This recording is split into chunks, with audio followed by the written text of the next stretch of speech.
ज्ञान ध्यान किश कर्म न जाना, सार न जाना तेरी। सब ते वड्डा सतगुर नानक, जिन कल राखी मेरी। मैं मूर्ख की केतक बात है, कोट पराधी तरिया रे। गुर नानक जिन सुनिया पेखिया, से फिर गर्भास ना परिया रे। खतरी ब्राह्मण सूद वैस, सब एक नाम तरानथ। गुर नानक उपदेश कहत है, जो सुनै सो पार परानथ। सो कहो टल गुर सेवियै, अहनिस सहज सुभाए। दर्शन परसै गुरु कै, जन्म मरण दुख जाए। दर्शन परसै गुरु कै, जन्म मरण दुख जाए।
नानक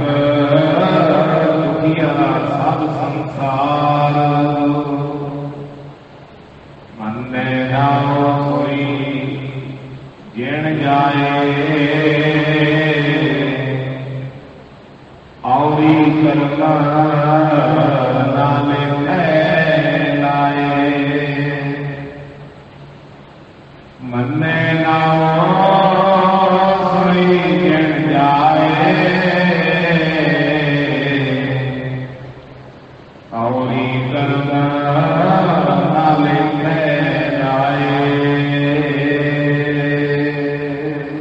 ਵਾਹਿਗੁਰੂ ਜੀ ਕਾ ਖਾਲਸਾ ਵਾਹਿਗੁਰੂ ਜੀ ਕੀ ਫਤਿਹ। ਦਸਾਂ ਪਾਤਸ਼ਾਹੀਆਂ ਦੀ ਜੋਤ ਜਾਹਰ ਜਹੂਰ ਹਾਜ਼ਰ ਹਜੂਰ ਸਰਬ ਕਲਾ ਭਰਪੂਰ ਤਖਤ ਚੌਰ ਛਤਰ ਦੇ ਮਾਲਕ ਸਰਬ ਕਲਾ ਸਮਰੱਥ ਸਤਿਗੁਰੂ ਧੰਨ ਸ੍ਰੀ ਗੁਰੂ ਗ੍ਰੰਥ ਸਾਹਿਬ ਜੀ ਮਹਾਰਾਜ ਸਤਿਗੁਰਾਂ ਦੀ ਅਪਰ ਅਪਾਰ ਕਿਰਪਾ ਰਹਿਮਤ ਦਾ ਸਦਕਾ ਜਗਤ ਗੁਰੂ ਜਾਹਰ ਪੀਰ ਜਗਤ ਗੁਰ ਬਾਬਾ ਧੰਨ ਧੰਨ ਸ੍ਰੀ ਗੁਰੂ ਨਾਨਕ ਦੇਵ ਸਾਹਿਬ ਮਹਾਰਾਜ ਜੀ ਸਤਿਗੁਰਾਂ ਦੇ ਪਾਵਨ ਪਵਿੱਤਰ ਅਸਥਾਨ ਸੱਚਖੰਡ ਦਰਬਾਰ ਗੁਰਦੁਆਰਾ ਸ੍ਰੀ ਬੇਰ ਸਾਹਿਬ ਜੀ ਵਿਖੇ ਅੰਮ੍ਰਿਤ ਵੇਲੇ ਤੋਂ ਸਜੇ ਹੋਏ ਸੁੰਦਰ ਦੀਵਾਨ ਦੀ ਹਾਜ਼ਰੀ ਭਰ ਰਹੀ ਗੁਰੂ ਕੀ ਸਾਜੀ ਨਵਾਜੀ ਹੋਈ ਸਾਧ ਸੰਗਤ ਜੀਓ।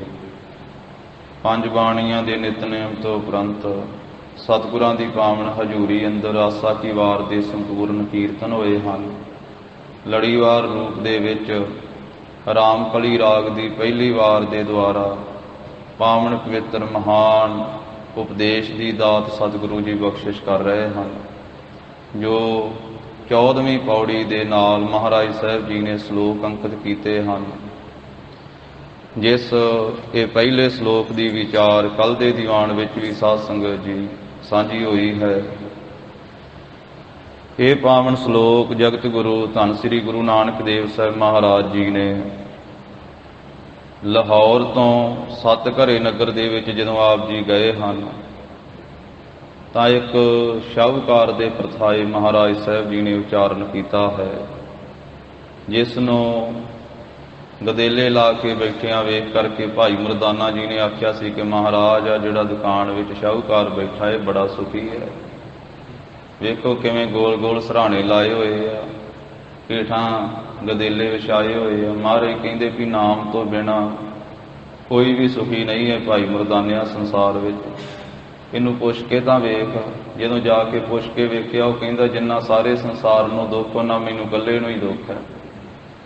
ਮੈਂ ਬਹੁਤ ਜ਼ਿਆਦਾ ਦੁਖੀ ਹਾਂ, ਮੇਰੇ ਜਿੰਨਾ ਕੋਈ ਦੁਖੀ ਨਹੀਂ। ਕਾਰਨ ਪੁੱਛਿਆ, ਉਹਨੇ ਆਖਿਆ ਇੱਕ ਵਾਰੀ ਮੇਰੇ ਘਰ ਵਾਲੀ ਬਿਮਾਰ ਹੋ ਗਈ ਸੀ ਤੇ ਮੈਂ ਆਪਣਾ ਮੋਹ ਪ੍ਰਗਟ ਕੀਤਾ ਉਹਦੇ ਪਾਸ ਬੈਠ ਕੇ ਰੁਦਨ ਕਰਦਾ ਸਾਂ। ਉਹਨੇ ਆਖਿਆ ਵੀ ਸ਼ਾਹੂਕਾਰਾ ਤੈਨੂੰ ਰੋਣ ਦੀ ਕੀ ਲੋੜ ਹੈ, ਮੈਂ ਮਰ ਜਾਵਾਂਗੀ, ਤੇਰੇ ਕੋਲੇ ਮਾਇਆ ਬਹੁਤੀ ਹੈ, ਤੂੰ ਦੂਜਾ ਵਿਆਹ ਕਰਾ ਲਵੇਂਗਾ। ਪਰ ਮੈਂ ਆਖਿਆ ਨਹੀਂ, ਮੇਰਾ ਤੇਰੇ ਨਾਲ ਹੀ ਪ੍ਰੇਮ ਹੈ। ਉਹਨੇ ਆਖਿਆ ਇਹ ਕਹਿਣ ਕਹਾਉਣ ਦੀਆਂ ਗੱਲਾਂ, ਜਦੋਂ ਮੈਂ ਮਰ ਗਈ ਤੇ ਫਿਰ ਕਿਹਨੇ ਵੇਖਣਾ ਹੈ। ਤਾਂ ਮੈਂ ਆਪਣੇ ਘਰ ਵਾਲੀ ਦੇ ਮੋਹ ਦੇ ਵਿੱਚ ਫਿਰ ਤਿੱਖੀ ਛੁਰੀ ਲੈ ਕਰਕੇ ਆਪਣੀ ਇੰਦਰੀ ਕੱਟ ਦਿੱਤੀ। ਖੂਨ ਬਹੁਤ ਵਗਿਆ। ਵੈਦਾਂ ਹਕੀਮਾਂ ਨੇ ਮੇਰਾ ਇਲਾਜ ਕੀਤਾ ਤੇ ਮੈਂ ਰਾਜੀ ਹੋਇਆ। ਮੇਰੇ ਘਰ ਵਾਲੀ ਜੋ ਬਿਮਾਰ ਸੀ ਉਹ ਫਿਰ ਬਾਅਦ ਵਿੱਚ ਤੰਦਰੁਸਤ ਹੋ ਗਈ। ਹੁਣ ਮੇਰੇ ਸਾਹਮਣੇ ਉਹ ਪਰਾਏ ਪੁਰਸ਼ਾਂ ਦੇ ਨਾਲ ਸੰਗ ਕਰਦੀ ਹੈ, ਇਸ ਕਰਕੇ ਮੈਂ ਬੇਵੱਸ ਹਾਂ ਤੇ ਇਹ ਸਾਰਾ ਦੁੱਖ ਵੇਖ ਕਰਕੇ ਮੈਂ ਕਰ ਕੁਝ ਨਹੀਂ ਸਕਦਾ, ਪਰ ਦੁਖੀ ਹੋ ਰਿਹਾ। ਇਸ ਕਰਕੇ ਮੈਂ ਸਭ ਸੰਸਾਰ ਨਾਲੋਂ ਜ਼ਿਆਦਾ ਦੁਖੀ। ਇਹ ਉਸ ਦੇ ਦੁੱਖ ਦੀ ਹਾਲਤ ਜਿਸ ਵੇਲੇ ਸੁਣੀ, ਭਾਈ ਮਰਦਾਨਾ ਜੀ ਨੇ ਆਖਿਆ ਧੰਨ ਸ੍ਰੀ ਗੁਰੂ ਨਾਨਕ ਦੇਵ ਸਾਹਿਬ ਮਹਾਰਾਜ ਜੋ ਸੰਸਾਰ ਦੇ ਦੁੱਖਾਂ ਦੀ ਨਿਵਰਤੀ ਕਰਨ ਵਾਸਤੇ ਆਏ, ਉਹ ਸਾਹਮਣੇ ਦਰਖਤ ਦੇ ਹੇਠਾਂ ਬੈਠੇ ਸ਼ਾਹੂਕਾਰਾ, ਉਹਨਾਂ ਦੇ ਪਾਸ ਜਾ ਕਰਕੇ ਬੇਨਤੀ ਕਰ, ਤੇਰੇ ਦੁੱਖ ਦੀ ਨਿਵਰਤੀ ਕਰਨਗੇ। ਸ਼ਾਹੂਕਾਰ ਆਇਆ। ਮਹਾਰਾਜ ਸਾਹਿਬ ਜੀ ਨੇ ਆਖਿਆ ਵੀ ਆਪਣੇ ਘਰ ਵਾਲੀ ਨੂੰ ਵੀ ਬੁਲਾ। ਘਰ ਵਾਲੀ ਨੂੰ ਬੁਲਾਇਆ, ਉਸ ਨੂੰ ਵੀ ਸਿੱਖਿਆ ਦਿੱਤੀ ਕਿ ਪਤੀ ਵਰਤਾ ਧਰਮ ਵਿੱਚ ਪ੍ਰਪੱਕ ਰਹਿਣਾ ਚਾਹੀਦਾ, ਪਰਾਇਆ ਸੰਗ ਨਹੀਂ ਕਰਨਾ ਚਾਹੀਦਾ। ਸੋ ਇਸ ਪ੍ਰਕਾਰ ਦੇ ਨਾਲ ਹੋਰ ਵੀ ਬਹੁਤ ਸਾਧ ਸੰਗਤ ਜੀ ਮਹਾਰਾਜ ਸਾਹਿਬ ਜੀ ਨੇ ਸਿੱਖਿਆ ਦਿੱਤੀ। ਉਸ ਵੇਲੇ ਸ਼ਾਹੂਕਾਰ ਨੂੰ ਧੀਰਜ ਦਿੰਦਿਆਂ ਹੋਇਆਂ, ਸ਼ਾਂਤੀ ਦਿੰਦਿਆਂ ਹੋਇਆਂ ਮਹਾਰਾਜ ਕਹਿੰਦੇ ਸ਼ਾਹੂਕਾਰਾ ਤੂੰ ਇਕੱਲਾ ਹੀ ਦੁਖੀ ਨਹੀਂ, ਇਸ ਸੰਸਾਰ ਦੇ ਵਿੱਚ ਤਾਂ ਵੱਡੇ ਵੱਡੇ ਵੀ ਦੁਖੀ ਹੋ ਕਰਕੇ ਗਏ। ਨਾਮ ਤੋਂ ਬਿਨਾਂ, ਗਿਆਨ ਤੋਂ ਬਿਨਾਂ ਸਾਰਾ ਸੰਸਾਰ ਹੀ ਦੁਖੀ ਹੈ। ਉਸ ਵੇਲੇ ਬਚਨ ਮਹਾਰਾਜ ਸਾਹਿਬ ਜੀ ਨੇ ਉਚਾਰਨ ਕੀਤੇ ਸੀ, ਜਿਹਦੇ ਵਿੱਚੋਂ ਸਾਧ ਸੰਗਤ ਜੀ ਇਹ ਆਰੰਭਕ ਪੰਕਤੀਆਂ ਦੀ ਵਿਚਾਰ ਕੱਲ੍ਹ ਹੋ ਚੁੱਕੀ ਹੈ। ਸਹੰਸਰਦਾਨ ਦੇ ਇੰਦਰ ਰੋ ਆਇਆ, ਵੀ ਇੰਦਰ ਦੇਵਤਾ ਕਿਵੇਂ ਰੋਇਆ। ਜਦੋਂ ਗੌਤਮ ਰਿਸ਼ੀ ਦੇ ਘਰ ਦੇ ਵਿੱਚ ਜਾ ਕਰਕੇ ਉਹਦੇ ਘਰ ਵਾਲੀ ਅਹਿਲਿਆ ਇਸਤਰੀ ਦਾ ਸਤ ਭੰਗ ਕੀਤਾ। ਗੌਤਮ ਤਪਾ ਅਹਿਲਿਆ ਇਸਤਰੀ ਤੇ ਸਦੇਖ ਇੰਦਰ ਲੁਭਾਇਆ, ਸਹਿਸ ਸਰੀਰ ਚਿਹਨ ਭਗ ਹੋਏ ਤਾਂ ਮਨ ਪਛੋਤਾਇਆ। ਤਾਂ ਗੌਤਮ ਰਿਸ਼ੀ ਨੇ 1000 ਭਗ ਦਾ ਸਰਾਪ ਦੇ ਦਿੱਤਾ ਸੀ। ਉਹ 1000 ਭਗ ਦਾ ਦਾਨ ਲੈ ਕੇ ਤੇ ਇੰਦਰ ਦੇਵਤਾ ਵੀ ਉਸ ਵੇਲੇ ਰੋਇਆ ਸੀ। ਸਹੰਸਰ ਦਾਨ ਦੇ ਇੰਦਰ ਰੋਆਇਆ, ਪਰਸਰਾਮ ਰੋਵੈ ਘਰ ਆਇਆ। ਤੇ ਪਰਸਰਾਮ ਘੁਆੜੇ ਵਾਲਾ ਉਸ ਨੂੰ ਵੀ ਰੋਣਾ ਪਿਆ ਸੀ, ਆਪਣੇ ਘਰ ਵਿੱਚ ਰੋਂਦਾ ਹੋਇਆ ਆਇਆ। ਅਜੈ ਸੋ ਰੋਵੈ ਭਿਖਿਆ ਖਾਏ, ਆਪਣੇ ਹੱਥੀਂ ਭਿਖਿਆ ਦਿੱਤੀ ਹੋਈ ਜਦੋਂ ਖਾਣੀ ਪਈ ਸੀ ਰਾਜੇ ਅਜੈ ਨੂੰ, ਉਹਨੂੰ ਵੀ ਰੋਣਾ ਪਿਆ ਸੀ। ਐਸੀ ਦਰਗਾਹ ਮਿਲੈ ਸਜਾਏ। ਇਸ ਤਰ੍ਹਾਂ ਦੀ ਕੀਤੀ ਹੋਈ ਕਰਮਾਂ ਦੀ ਜਿਹੜੀ ਸਜ਼ਾ ਉਹ ਦਰਗਾਹ ਵਿੱਚ ਵੀ ਮਿਲਦੀ ਹੈ। ਇੱਥੇ ਲੋਕ ਵਿੱਚ ਵੀ ਮਿਲਦੀ ਹੈ ਤੇ ਪਰਲੋਕ ਵਿੱਚ ਦਰਗਾਹ ਵਿੱਚ ਵੀ ਸਜ਼ਾ ਉਹ ਮਿਲਦੀ ਹੈ। ਰੋਵੈ ਰਾਮ ਨਿਕਾਲਾ ਪਿਆ। ਜਦੋਂ 14 ਸਾਲਾਂ ਦਾ ਬਨਵਾਸ ਸ੍ਰੀ ਰਾਮ ਜੀ ਨੂੰ ਮਿਲਿਆ ਸੀ, ਪਿਤਾ ਦਸ਼ਰਥ ਵੱਲੋਂ ਦਿੱਤਾ ਗਿਆ ਸੀ, ਮਤਰੇਈ ਮਾਂ ਕੇਕਈ ਵੱਲੋਂ ਦਵਾਇਆ ਗਿਆ ਸੀ, ਉਸ ਵੇਲੇ ਉਹਨਾਂ ਨੂੰ ਵੀ ਰੋਣਾ ਪਿਆ। ਕਦੋਂ ਰੋਏ ਸੀ? ਸੀਤਾ ਲక్ష్మణ ਵਿਛੜ ਗਿਆ, ਜਦੋਂ ਸੀਤਾ ਦਾ ਵਿਛੋੜਾ ਪੈ ਗਿਆ ਸੀ।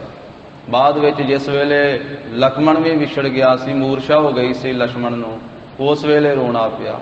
ਰੋਵੈ ਦਹ ਸਿਰ ਲੰਕ ਗਵਾਏ। 10 ਸਿਰਾਂ ਵਾਲਾ ਰਾਵਣ ਲੰਕਾ ਗਵਾ ਕੇ ਰੋਇਆ ਸੀ। ਜਿਨ ਸੀਤਾ ਆਂਦੀ ਡੌਰੂ ਆਏ, ਜਿਹਨੇ ਡਮਰੂ ਵਜਾ ਕਰਕੇ ਬ੍ਰਾਹਮਣ ਦਾ ਭੇਸ ਧਾਰ ਕੇ ਮੰਗਣ ਵਾਲੇ ਬ੍ਰਾਹਮਣ ਦਾ, ਚੌਲ ਮੰਗਣ ਵਾਲਾ, ਭਿਖਿਆ ਮੰਗਣ ਵਾਲਾ ਬਣ ਕਰਕੇ ਜਿਹੜਾ ਡਮਰੂ ਵਜਾ ਕੇ ਸੀਤਾ ਨੂੰ ਲੈ ਗਿਆ ਸੀ ਹਰਨ ਕਰਕੇ, ਉਹ ਰਾਵਣ ਵੀ ਰੋਇਆ।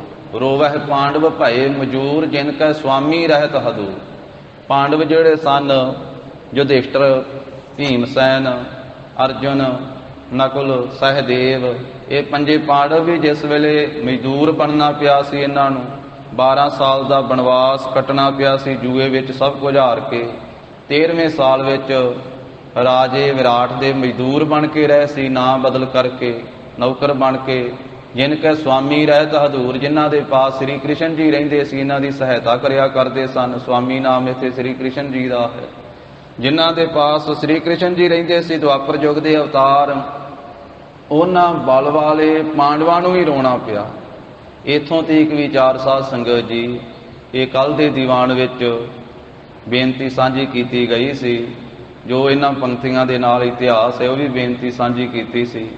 ਇਸ ਕਰਕੇ ਇਸ ਤੋਂ ਅੱਗੇ ਜੋ ਇਹ ਰਹਿੰਦਾ ਸ਼ਲੋਕ ਹੈ ਉਹਦੀ ਵਿਚਾਰ ਅੱਜ ਦੇ ਦੀਵਾਨ ਵਿੱਚ ਹੋਵੇਗੀ। ਧੰਨ ਸ੍ਰੀ ਗੁਰੂ ਨਾਨਕ ਦੇਵ ਸਾਹਿਬ ਮਹਾਰਾਜ ਜੀ ਸੱਤ ਘਰੇ ਨਗਰ ਦੇ ਵਿੱਚ ਉਸ ਸ਼ਾਹੂਕਾਰ ਨੂੰ, ਔਰ ਉਸ ਦੇ ਘਰ ਵਾਲੀ ਵੀ ਪਾਸ ਹੀ ਬੈਠੀ ਹੈ, ਉਹਨਾਂ ਨੂੰ ਮਹਾਰਾਜ ਸਾਹਿਬ ਜੀ ਉਪਦੇਸ਼ ਦੇ ਰਹੇ ਆ। ਕਹਿ ਰਹੇ ਵੀ ਸ਼ਾਹੂਕਾਰਾ ਤੂੰ ਇਕੱਲਾ ਹੀ ਨਹੀਂ ਰੋ ਰਿਹਾ, ਇਕੱਲਾ ਹੀ ਦੁਖੀ ਨਹੀਂ, ਸੰਸਾਰ ਦੇ ਵਿੱਚ ਵੱਡੇ ਵੱਡੇ ਵੀ ਰੋਏ ਆ, ਉਹਨਾਂ ਨੂੰ ਵੀ ਰੋਣਾ ਪਿਆ। ਨਾਮ ਤੋਂ ਬਿਨਾਂ ਸਾਰਾ ਸੰਸਾਰ ਹੀ ਦੁਖੀ ਹੋ ਕਰਕੇ ਰੋਂਦਾ ਹੈ। ਨਾਮ ਦੇ ਨਾਲ ਹੀ ਦੁੱਖਾਂ ਦੀ ਨਿਵਰਤੀ ਹੁੰਦੀ ਹੈ। ਜਿਵੇਂ ਮਹਾਰਾਜ ਸਾਹਿਬ ਜੀ ਕਿਰਪਾ ਕਰਦੇ ਹਨ। ਅਗਲੀਆਂ ਪਵਿੱਤਰ ਪੰਕਤੀਆਂ ਦੀ ਵਿਚਾਰ ਸ਼ਰਧਾ ਭਾਵਨਾ ਸਹਿਤ ਸਰਵਣ ਕਰੀਏ। ਉਚਾਰਨ ਕਰੋ ਜੀ। ਸਤਨਾਮ ਸ੍ਰੀ ਵਾਹਿਗੁਰੂ ਸਾਹਿਬ ਜੀ। ਰੋਵੈ ਜਨ ਪਿਜਾ ਕੋਈ ਗਿਆ। ਜਗਤ ਗੁਰੂ ਧੰਨ ਸ੍ਰੀ ਗੁਰੂ ਨਾਨਕ ਦੇਵ ਸਾਹਿਬ ਮਹਾਰਾਜ ਜੀ ਉਚਾਰਨ ਕਰਦੇ ਹਨ। ਰੋਵੈ ਜਨਮੇਜਾ। ਜਨਮੇਜਾ ਰਾਜਾ ਵੀ ਰੋਂਦਾ ਹੈ। ਕਦੋਂ ਰੋਇਆ? ਖੋਏ ਗਿਆ। ਜਦੋਂ ਖੋਏ ਕੀ ਭੁੱਲ ਗਿਆ, ਜਦੋਂ ਆਪਣੇ ਗੁਰੂ ਦੇ ਬਚਨ ਨੂੰ ਨਹੀਂ ਮੰਨਿਆ, ਜਦੋਂ ਆਪਣੇ ਗੁਰੂ ਦਾ ਬਚਨ ਭੁੱਲ ਗਿਆ, ਉਸ ਮੌਕੇ ਤੇ ਜਨਮੇਜਾ ਰਾਜਾ ਵੀ ਰੋਇਆ ਹੈ। ਏਕੀ ਕਾਰਨ ਆਪੀ ਭਇਆ। ਇੱਕ ਹੀ ਕਾਰਨ, ਇੱਕ ਹੀ ਪਾਠ ਇਕੱਠਾ ਹੈ। ਆਮ ਕਰਕੇ ਇਸ ਤਰ੍ਹਾਂ ਕਹਿ ਦਿੱਤਾ ਜਾਂਦਾ, ਏਕ ਹੀ ਕਾਰਨ ਪਾਪੀ ਭਇਆ। ਕੱਲ ਵੀ ਸਿੰਘ ਨੇ ਏਕ ਹੀ ਕਾਰਨ ਪਾਠ ਹੀ ਕੀਤਾ ਸੀ, ਪਰ ਇੱਕ ਹੀ ਪਾਠ ਹੈ, ਇਹ ਇਕੱਠਾ ਪਾਠ ਹੈ। ਇੱਕ ਹੀ ਦਾ ਅਰਥ ਹੈ ਇੱਕੋ ਹੀ ਕਾਰਨ। ਇੱਕ ਹੀ ਕਾਰਨ ਪਾਪੀ ਭਇਆ। ਇੱਕੋ ਹੀ ਕਾਰਨ ਸੀ ਜਿਸ ਕਰਕੇ ਪਾਪੀ ਬਣ ਗਿਆ, ਪਾਪੀ ਹੋ ਗਿਆ ਜਨਮੇਜਾ ਰਾਜਾ। ਉਹ ਇੱਕੋ ਕਾਰਨ ਕੀ ਸੀ? ਆਪਣੇ ਗੁਰੂ ਦਾ ਬਚਨ ਨਹੀਂ ਮੰਨਿਆ। ਆਪਣੇ ਗੁਰੂ ਦਾ ਬਚਨ ਨਹੀਂ ਮੰਨਿਆ, ਇਹ ਇੱਕੋ ਹੀ ਕਾਰਨ ਸੀ। ਇੱਕੋ ਕਾਰਨ ਕਰਕੇ ਆਪਣੇ ਗੁਰੂ ਬਿਆਸ ਸੀ, ਗੁਰੂ ਇਹਦੇ ਬਿਆਸ ਗੁਰੂ ਦਾ ਬਚਨ ਨਹੀਂ ਮੰਨਿਆ, ਇਹ ਇੱਕੋ ਕਾਰਨ ਕਰਕੇ ਪਾਪੀ ਹੋ ਗਿਆ। ਜਨਮੇਜਾ ਰਾਜਾ ਭੁੱਲ ਗਿਆ ਆਪਣੇ ਗੁਰੂ ਦੇ ਬਚਨਾਂ ਤੋਂ, ਤੇ ਫਿਰ ਜਨਮੇਜੇ ਰਾਜੇ ਨੂੰ ਵੀ ਰੋਣਾ ਪਿਆ। ਜਿਸ ਵੇਲੇ ਜਨਮੇਜੇ ਰਾਜੇ ਦੇ ਵੱਡੇ ਵਡੇਰਿਆਂ ਦੀ ਕਥਾ ਸੁਣਾ ਰਹੇ ਸੀ ਨਾ ਇਹਦੇ ਗੁਰੂ ਬਿਆਸ ਰਿਖੀ ਜੀ, ਤਾਂ ਜਦੋਂ ਪਾਂਡਵਾਂ ਦੀ, ਜਿਨ੍ਹਾਂ ਦਾ ਜ਼ਿਕਰ ਪਿਛਲੀਆਂ ਪੰਕਤੀਆਂ ਵਿੱਚ ਆਇਆ ਹੈ, ਰੋਵਹਿ ਪਾਂਡਵ ਭਏ ਮਜੂਰ, ਵੀ ਪਾਂਡਵਾਂ ਨੇ ਇਸ ਤਰੀਕੇ ਦੇ ਨਾਲ ਜੂਆ ਖੇਡਿਆ, ਇਸ ਤਰੀਕੇ ਨਾਲ ਜੂਏ ਵਿੱਚ ਆਪਣਾ ਸਭ ਕੁਝ ਹਾਰ ਦਿੱਤਾ, ਆਪਣੀ ਘਰਵਾਲੀ ਦ੍ਰੋਪਦੀ ਵੀ ਹਾਰ ਦਿੱਤੀ। ਫਿਰ 12 ਸਾਲ ਬਨਵਾਸ ਕੱਟਣਾ ਪਿਆ। 13ਵੇਂ ਸਾਲ ਦੇ ਵਿੱਚ ਲੁਕ ਛਿਪ ਕੇ ਮਜ਼ਦੂਰ ਬਣ ਕੇ 13ਵਾਂ ਸਾਲ ਬਤੀਤ ਕਰਨਾ ਪਿਆ। ਇਸ ਤਰ੍ਹਾਂ ਦੀ ਹਾਲਤ ਹੋਈ। ਇਹ ਵਡੇਰੇ ਸੀ ਜਨਮੇਜੇ ਰਾਜੇ ਦੇ ਪਾਂਡਵ। ਇਹ ਕਹਿਣ ਲੱਗਾ ਕਿ ਜਿਨ੍ਹਾਂ ਦੇ ਪਾਸ ਭਗਵਾਨ ਕ੍ਰਿਸ਼ਨ ਜੀ ਸਨ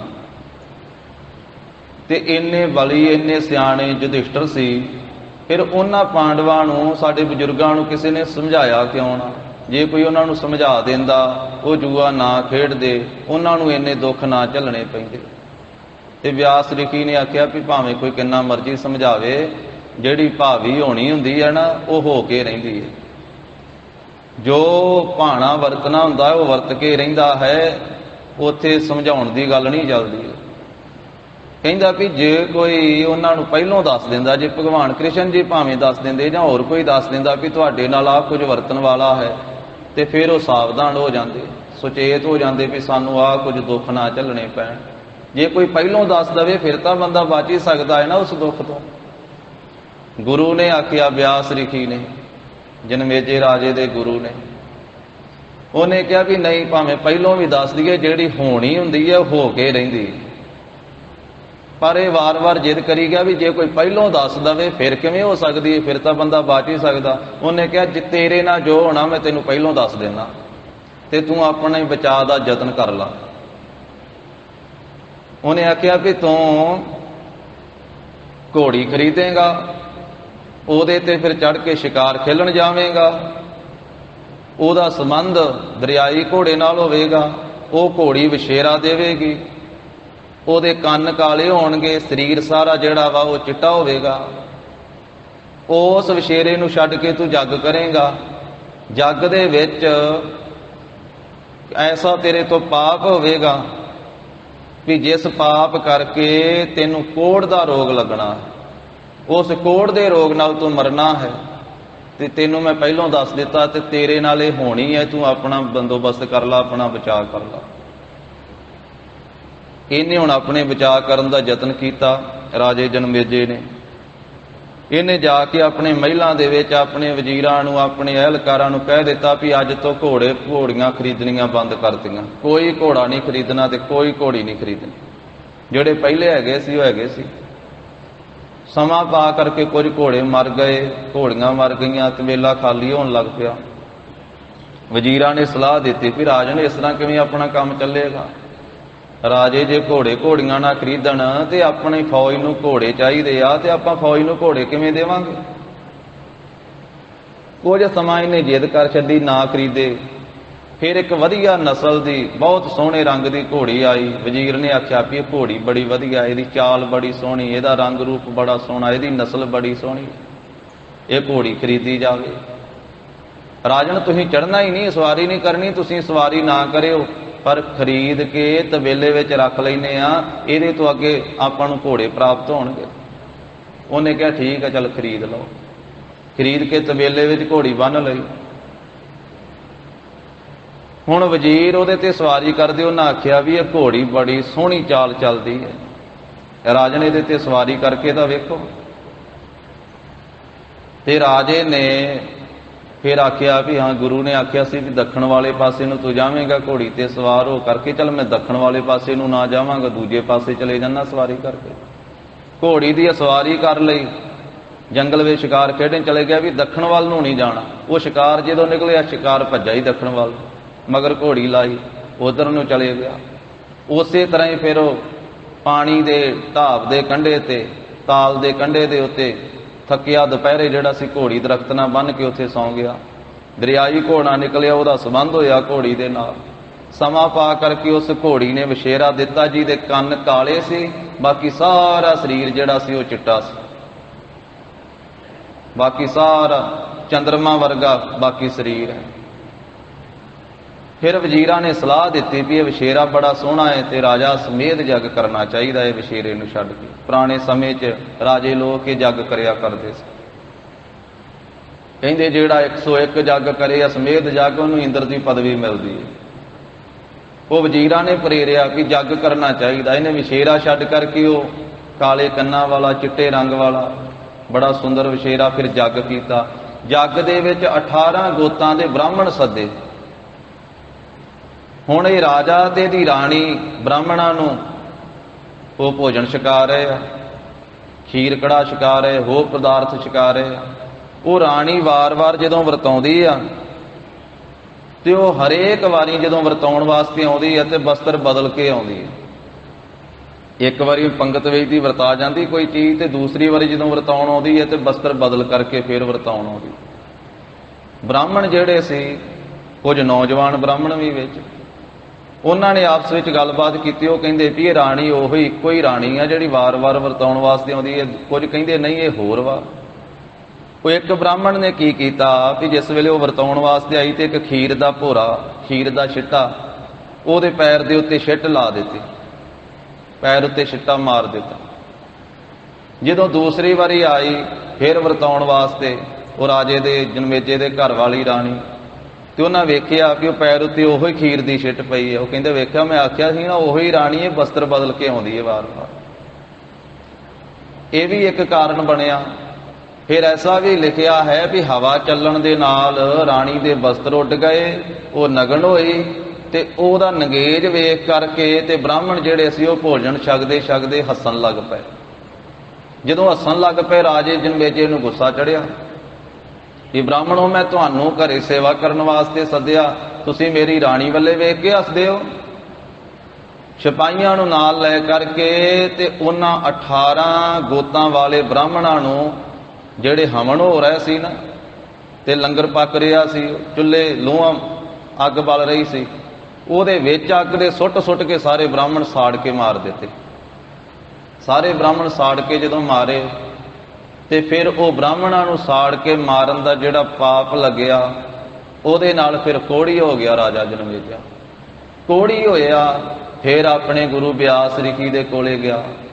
ਉਹਨੇ ਆਖਿਆ ਰਾਜਾ ਤੈਨੂੰ ਮੈਂ ਆਖਿਆ ਸੀ ਵੀ ਤੈਨੂੰ ਕੋਹੜ ਹੋਣਾ ਵਾ, ਤੂੰ ਆਪਣਾ ਬਚਾ ਕਿਉਂ ਨਾ ਕੀਤਾ? ਤੂੰ ਕਹਿੰਦਾ ਸੀ ਵੀ ਜੇ ਕੋਈ ਪਹਿਲੋਂ ਦੱਸ ਦਵੇ ਤੇ ਫਿਰ ਆਪਣਾ ਬਚਾਅ ਕਰ ਸਕਦਾ ਹੈ ਬੰਦਾ, ਤੇ ਤੈਨੂੰ ਪਹਿਲੋਂ ਦੱਸ ਦਿੱਤਾ ਸੀ ਵੀ ਤੇਰੇ ਸਰੀਰ ਤੇ ਕੋਹੜ ਹੋਣਾ ਵਾ ਤੇ ਤੂੰ ਆਪਣਾ ਬਚਾਅ ਕਿਉਂ ਨਾ ਕੀਤਾ? ਤੂੰ ਕਿਉਂ ਘੋੜੀ ਖਰੀਦੀ? ਕਿਉਂ ਘੋੜੀ ਤੇ ਸਵਾਰ ਹੋਇਆ? ਕਿਉਂ ਸ਼ਿਕਾਰ ਖੇਡਣ ਗਿਆ? ਕਿਉਂ ਘੋੜੀ ਨੂੰ ਉੱਥੇ ਤਲਾਅ ਦੇ ਕੰਢੇ ਬੰਨਿਆ? ਕਿਉਂ ਵਿਸ਼ੇਰਾ ਛੱਡ ਕੇ ਜੱਗ ਕੀਤਾ? ਜੇ ਜੱਗ ਕਰ ਲਿਆ ਕਿਉਂ ਬ੍ਰਾਹਮਣਾਂ ਨੂੰ ਸਾੜ ਕੇ ਮਾਰਿਆ? ਤੈਨੂੰ ਤੇ ਸਾਰੀਆਂ ਗੱਲਾਂ ਮੈਂ ਪਹਿਲਾਂ ਦੱਸ ਦਿੱਤੀਆਂ ਸੀ। ਤੂੰ ਕਹਿੰਦਾ ਸੀ ਮੇਰੇ ਵਡੇਰਿਆਂ ਪਾਂਡਵਾਂ ਨੂੰ ਜੇ ਕੋਈ ਪਹਿਲਾਂ ਦੱਸ ਦਿੰਦਾ ਤੇ ਉਹ ਇਹ ਕਰਮ ਨਾ ਕਰਦੇ, ਜੂਆ ਨਾ ਖੇਡਦੇ, ਕੁਕਰਮ ਨਾ ਕਰਦੇ ਤੇ ਉਹ ਬਚ ਜਾਂਦੇ। ਹੁਣ ਵੀ ਸਮਝ ਲਾ, ਹੁਣ ਮੈਂ ਮੇਰੇ ਕੋਲੇ ਆ ਤੇ ਤੈਨੂੰ ਮੈਂ ਕਥਾ ਸੁਣਾਉਣਾ, ਕਥਾ ਮਹਾਭਾਰਤ ਦੀ ਕਥਾ, ਤੇ ਉਹ ਕਥਾ ਸੁਣਨ ਦੇ ਨਾਲ ਤੇਰਾ ਕੋਹੜ ਜਿਹੜਾ ਇਹ ਦੂਰ ਹੋ ਜਾਵੇਗਾ ਜੇ ਤੂੰ ਭਾਵਨਾ ਨਾਲ ਸੁਣੇਗਾ। ਪਰ ਜਿੱਥੇ ਤੂੰ ਸ਼ੰਕਾ ਕੀਤਾ, ਹੁਣ ਫਿਰ ਮੈਂ ਤੈਨੂੰ ਦੱਸ ਦੇਣਾ, ਕਥਾ ਸੁਣਦਿਆਂ ਤੂੰ ਫਿਰ ਸ਼ੰਕਾ ਕਰਨਾ ਕਥਾ ਦੇ ਵਿੱਚ। ਜਿੰਨਾ ਚਿਰ ਤੂੰ ਸ਼ੰਕਾ ਨਾ ਕੀਤਾ ਤੇਰਾ ਕੋਹੜ ਉਤਰਦਾ ਜਾਣਾ, ਕੋਹੜ ਲੈ ਜਾਣਾ। ਜਦੋਂ ਤੂੰ ਇੱਕ ਸ਼ੰਕਾ ਕੀਤਾ ਤੇ ਉਹ ਕੋਹੜ ਤੇਰੇ ਸਰੀਰ ਵਿੱਚ ਰਹਿ ਜਾਣਾ, ਉਸ ਕੋਹੜ ਨਾਲ ਹੁਣ ਤੇਰੀ ਮੌਤ ਹੋਣੀ ਆ। ਇੰਨੀ ਗੱਲ ਫੇਰ ਸੁਣ ਲਾ ਮੇਰੇ ਤੋਂ, ਗੁਰੂ ਬਿਆਸ ਨੇ ਆਖਿਆ। ਉਹ ਫਿਰ ਕਥਾ ਸੁਣਨ ਲੱਗ ਪਿਆ ਰਾਜਾ ਜਨਮੇਜਾ। ਹੁਣ ਮਹਾਭਾਰਤ ਦੀ ਕਥਾ ਸੁਣਾਉਣ ਲੱਗ ਪਏ ਬਿਆਸ ਰਿਖੀ ਜੀ, ਜਨਮੇਜੇ ਰਾਜੇ ਦੇ ਗੁਰੂ। ਇਸ ਤਰ੍ਹਾਂ ਵੀ ਜਨਮੇਜੇ ਰਾਜੇ ਦੇ ਗੁਰੂ, ਉਹ ਕਥਾ ਸੁਣਦਿਆਂ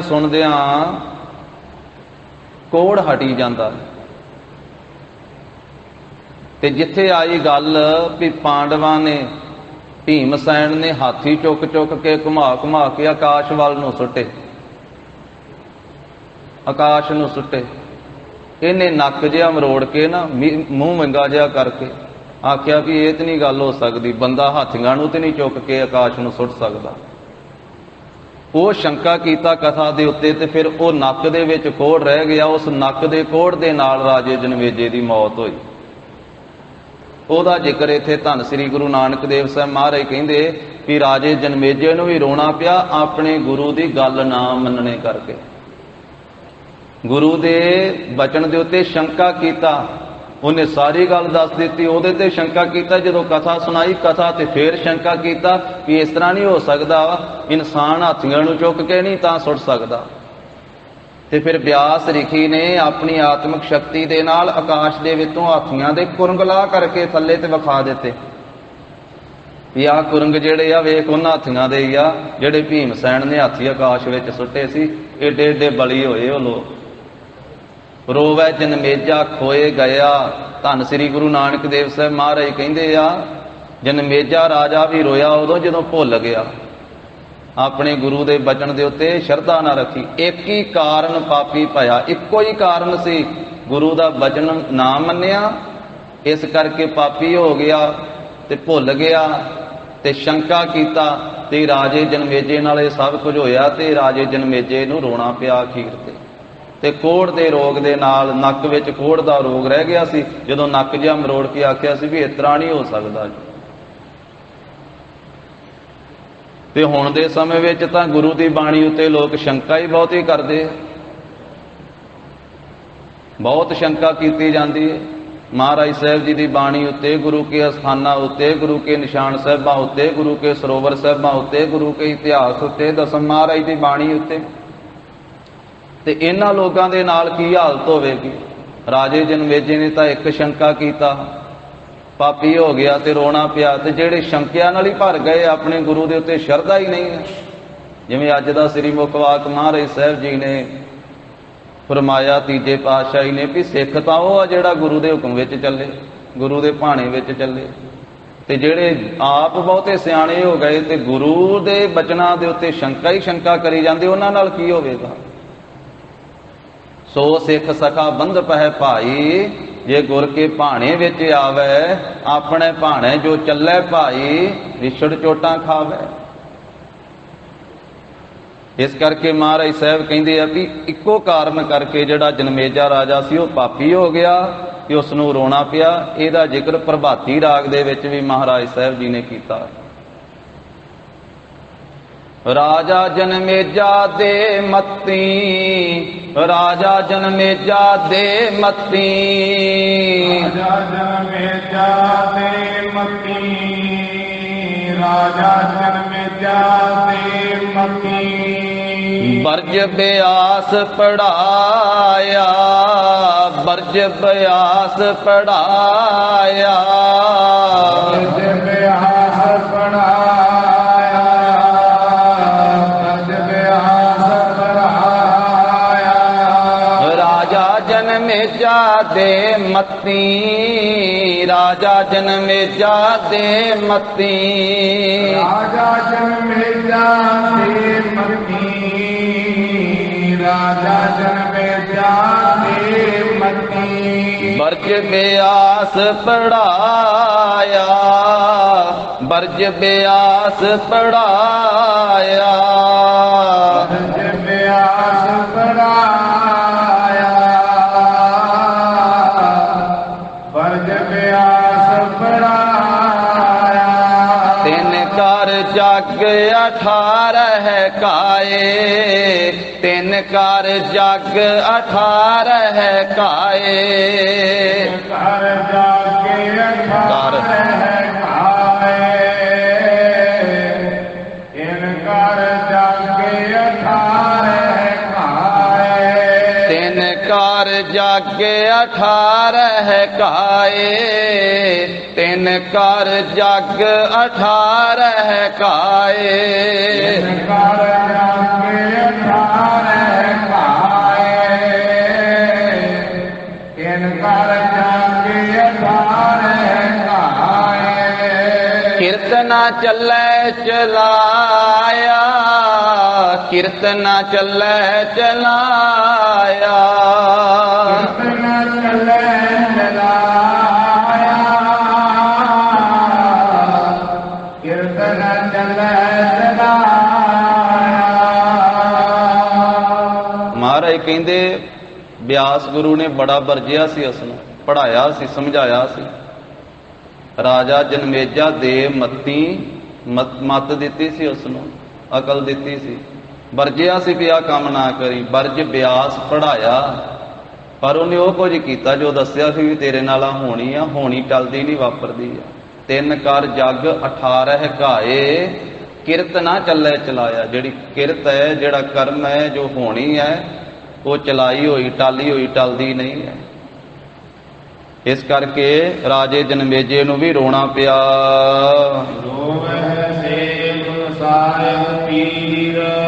ਧੰਨ ਸ੍ਰੀ ਗੁਰੂ ਨਾਨਕ ਦੇਵ ਸਾਹਿਬ ਮਹਾਰਾਜ ਕਹਿੰਦੇ, ਹੇ ਸ਼ਾਹੂਕਾਰਾ, ਵੱਡੇ ਵੱਡੇ ਸੇਖ ਵੀ ਰੋਏ ਆ।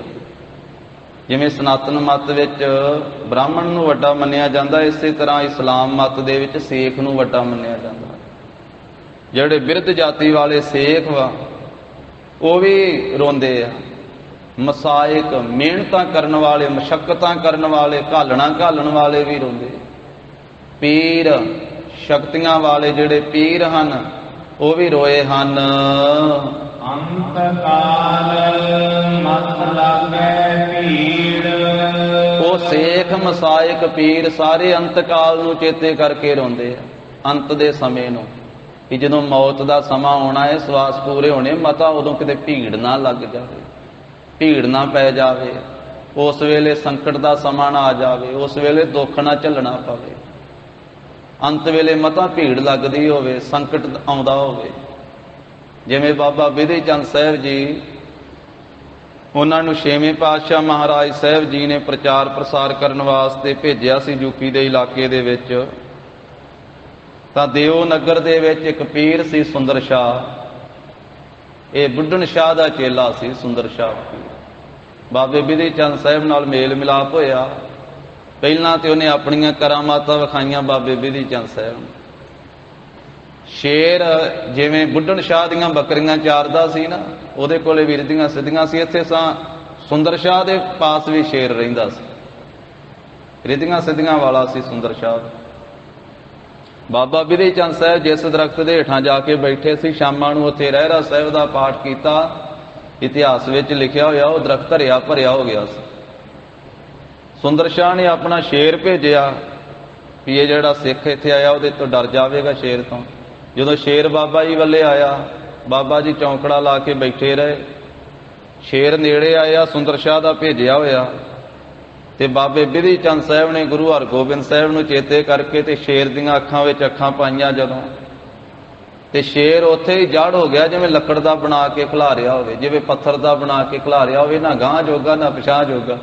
ਵਾਪਸ ਮੁੜ ਕੇ ਗਿਆ ਹੀ ਨਹੀਂ ਸੁੰਦਰ ਸ਼ਾਹ ਦੇ ਕੋਲੇ, ਉੱਥੇ ਹੀ ਐ ਜੜ ਹੋ ਗਿਆ, ਪੱਥਰ ਦੀ ਮੂਰਤੀ ਵਾਂਗੂ ਖਲੋ ਗਿਆ।